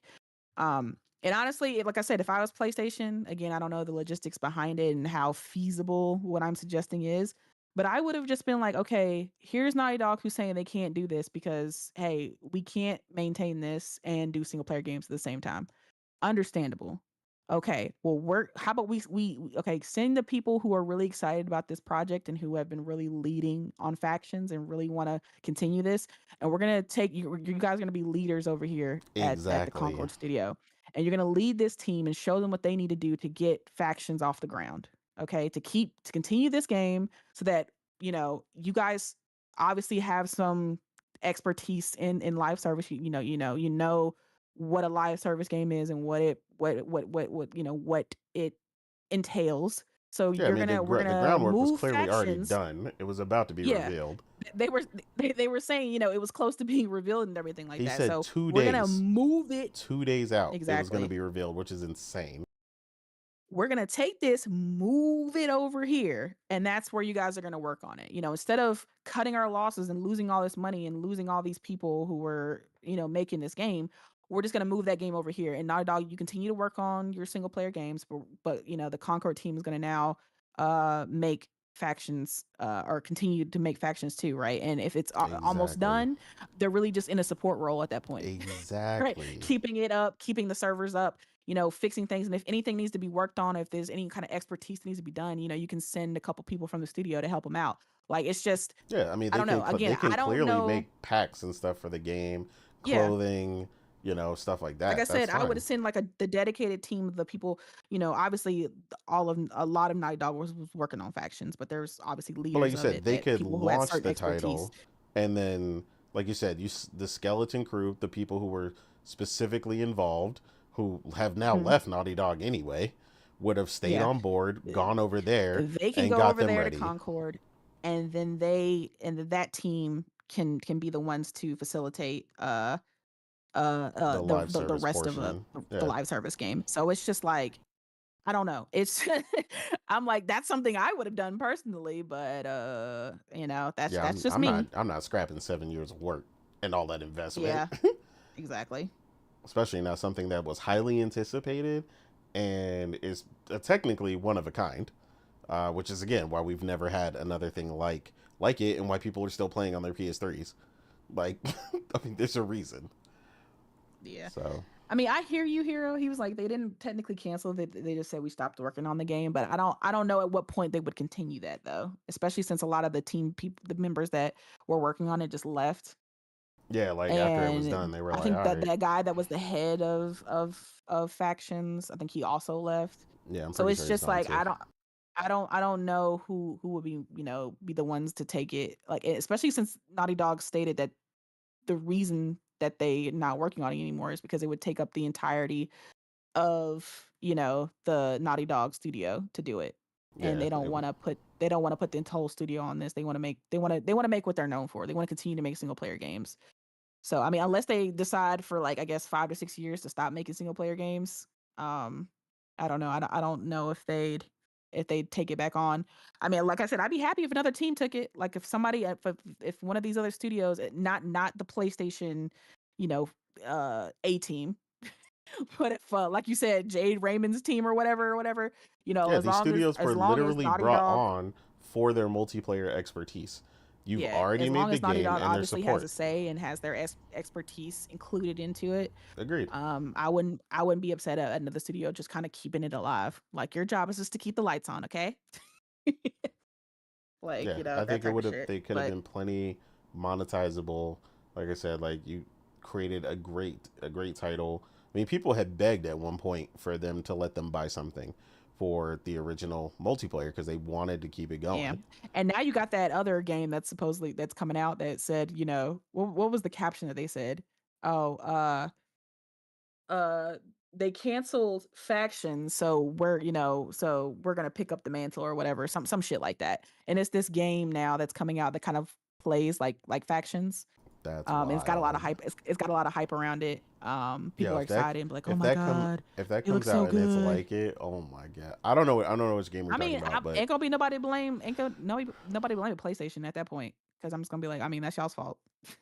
I still I And every time we I hope it comes out, and I hope it sells buttloads, because I want PlayStation to look at that and be like, whoops. Because we whoops. could have had. I mean, I get. Again, I'm not mad at Naughty Dog for not wanting to do it if it's Yeah, going to take up that the part I entire get. team. Yeah. Yeah, it's the fact that we could have just got it in a mode on The Last of Us 2, like we did with The Last of Us 1. We could have just got a nice multiplayer attached, like how, I mean, if you're really again, trying to at least get the bucks Ghost has Legends. off the jump, like charge me a cool 20. Like I get Yeah, it for a dub. Like come on, man. Like just give it to me. it's a shame, but it's whatever. But again, personally, I think Bungie was just a bad investment on PlayStation's part. I feel like it's just costing them more than it's actually giving them. Oh, absolutely. Again, I like Marathon, but I don't know. I just feel like it's, even though I really like the game, I just feel like it's draining Well, PlayStation's pockets at this point. I think she said it right. Like we're gonna continue to see what we could do basically to keep those players engaged and get new onboarded, right? And like I told you, like what you said is perfect. You cannot. It's not gonna be able to survive with this Souls like onboarding structure they have, where you get smacked up 5 minutes after you join and you have no way to recuperate or anything like that. Like again, like I said, that worked for the Tarkov community, but that was a bunch of nerds on PC in a corner of the internet who all decided they like that. You want mass appeal? You need things that appeal to the masses. Like not just the hardcore mode. Like again, like I said, you can have those modes in there, but you need ways to help people kind of level the playing field because like I said, if you guys are running into these straight killers, you know what I'm saying, with legendary everything, well, it's never gonna really be fair, you know. And then, like you said, even if you guys have a good run, you could run around and get smacked up for the next 16 runs but you have nothing else to do. So it's like you're just doing that. It's the same thing with Fortnite. Remember, Fortnite started as what? Build mode, right? That was it. And it was successful and it went crazy, but eventually what happened? They started dropping players, right? So eventually they came out with a bunch of other stuff, a bunch of other modes. You could play short modes, the rapid fire mode right now, the one that Sanctus always plays where you rapid redeploy and a bunch of other stuff. And then they came out with zero build and it shot right back up to the sky because all the people who were tired of playing the little 10-year-olds cranking 90s on their asses were like, yeah, what's up now? Ain't no build. It's heads up, straight guns. You know, you aim, I aim, we shoot each other, and we see what happens. And it skyrocketed. Again, that's what you need. You can't just stay stagnant. Like no, I'm telling you, no game is ever, despite the success, like I said, of Arc Raiders.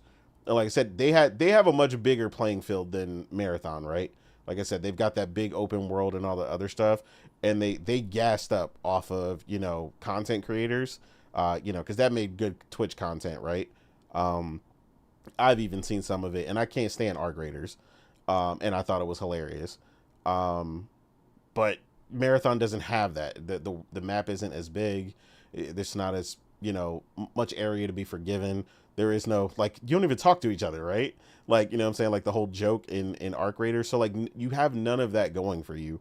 So you need to create your own thing where people can onboard and get into other modes or you know things for people to do within the game besides run in and get clapped up. Because again, the people who, like I said, the people who are running around with all the legendaries and they won 47 out of 49 matches, yeah, they're having a ball.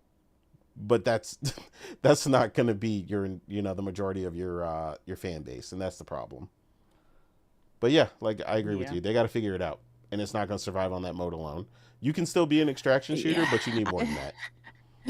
Yeah, at the end of the day, I think if this doesn't work out, Bungie's gonna just go right back to do Yeah, I was Destiny about 3. to say, when are we going to just admit that it's gonna be either absorbed or I'm not sure they're even gonna tell it because they're not I mean, I absorbing don't, the I don't, I talent don't, I don't, quality I dead. don't, I don't know because again, you have a very pointed issue with multiplayer, so like Nah, you're ready I to just watch see them what they did with get cut. Destiny. I used to be a Destiny freak, dude. I played Destiny for life. After Destiny, and then I played when I dropped it, and when I picked it back, I didn't recognize it. And Yeah, but now what I'm hearing absorbing about absorbing Marathon them right in a now. manner that doesn't benefit them isn't gonna be good either. So I think we just got to see how everything plays out, what they're gonna be able to do with Marathon in the coming months, and then they'll evaluate and go from there. Which is why they made the impairment on the books to lower their value, so they reflect appropriately on the books, and then they'll go from there. I think that's just what you're gonna see for a while. I don't think anything else is gonna come of it. Not for now. Are they not apparently also working on another IP? I mean, I don't know anything about that. If that is, I mean, The that's bear very. IP. I don't. I don't know what you're talking about. Something bear related. Never Bear heard of related? it. Give me a second to look I it have up. literally never heard of that. Something bear related. Yeah, I don't know what you're talking Yeah, about. I don't know. Well, I was like, while you look that up, Weeb, did you have anything to add before we get up out of here?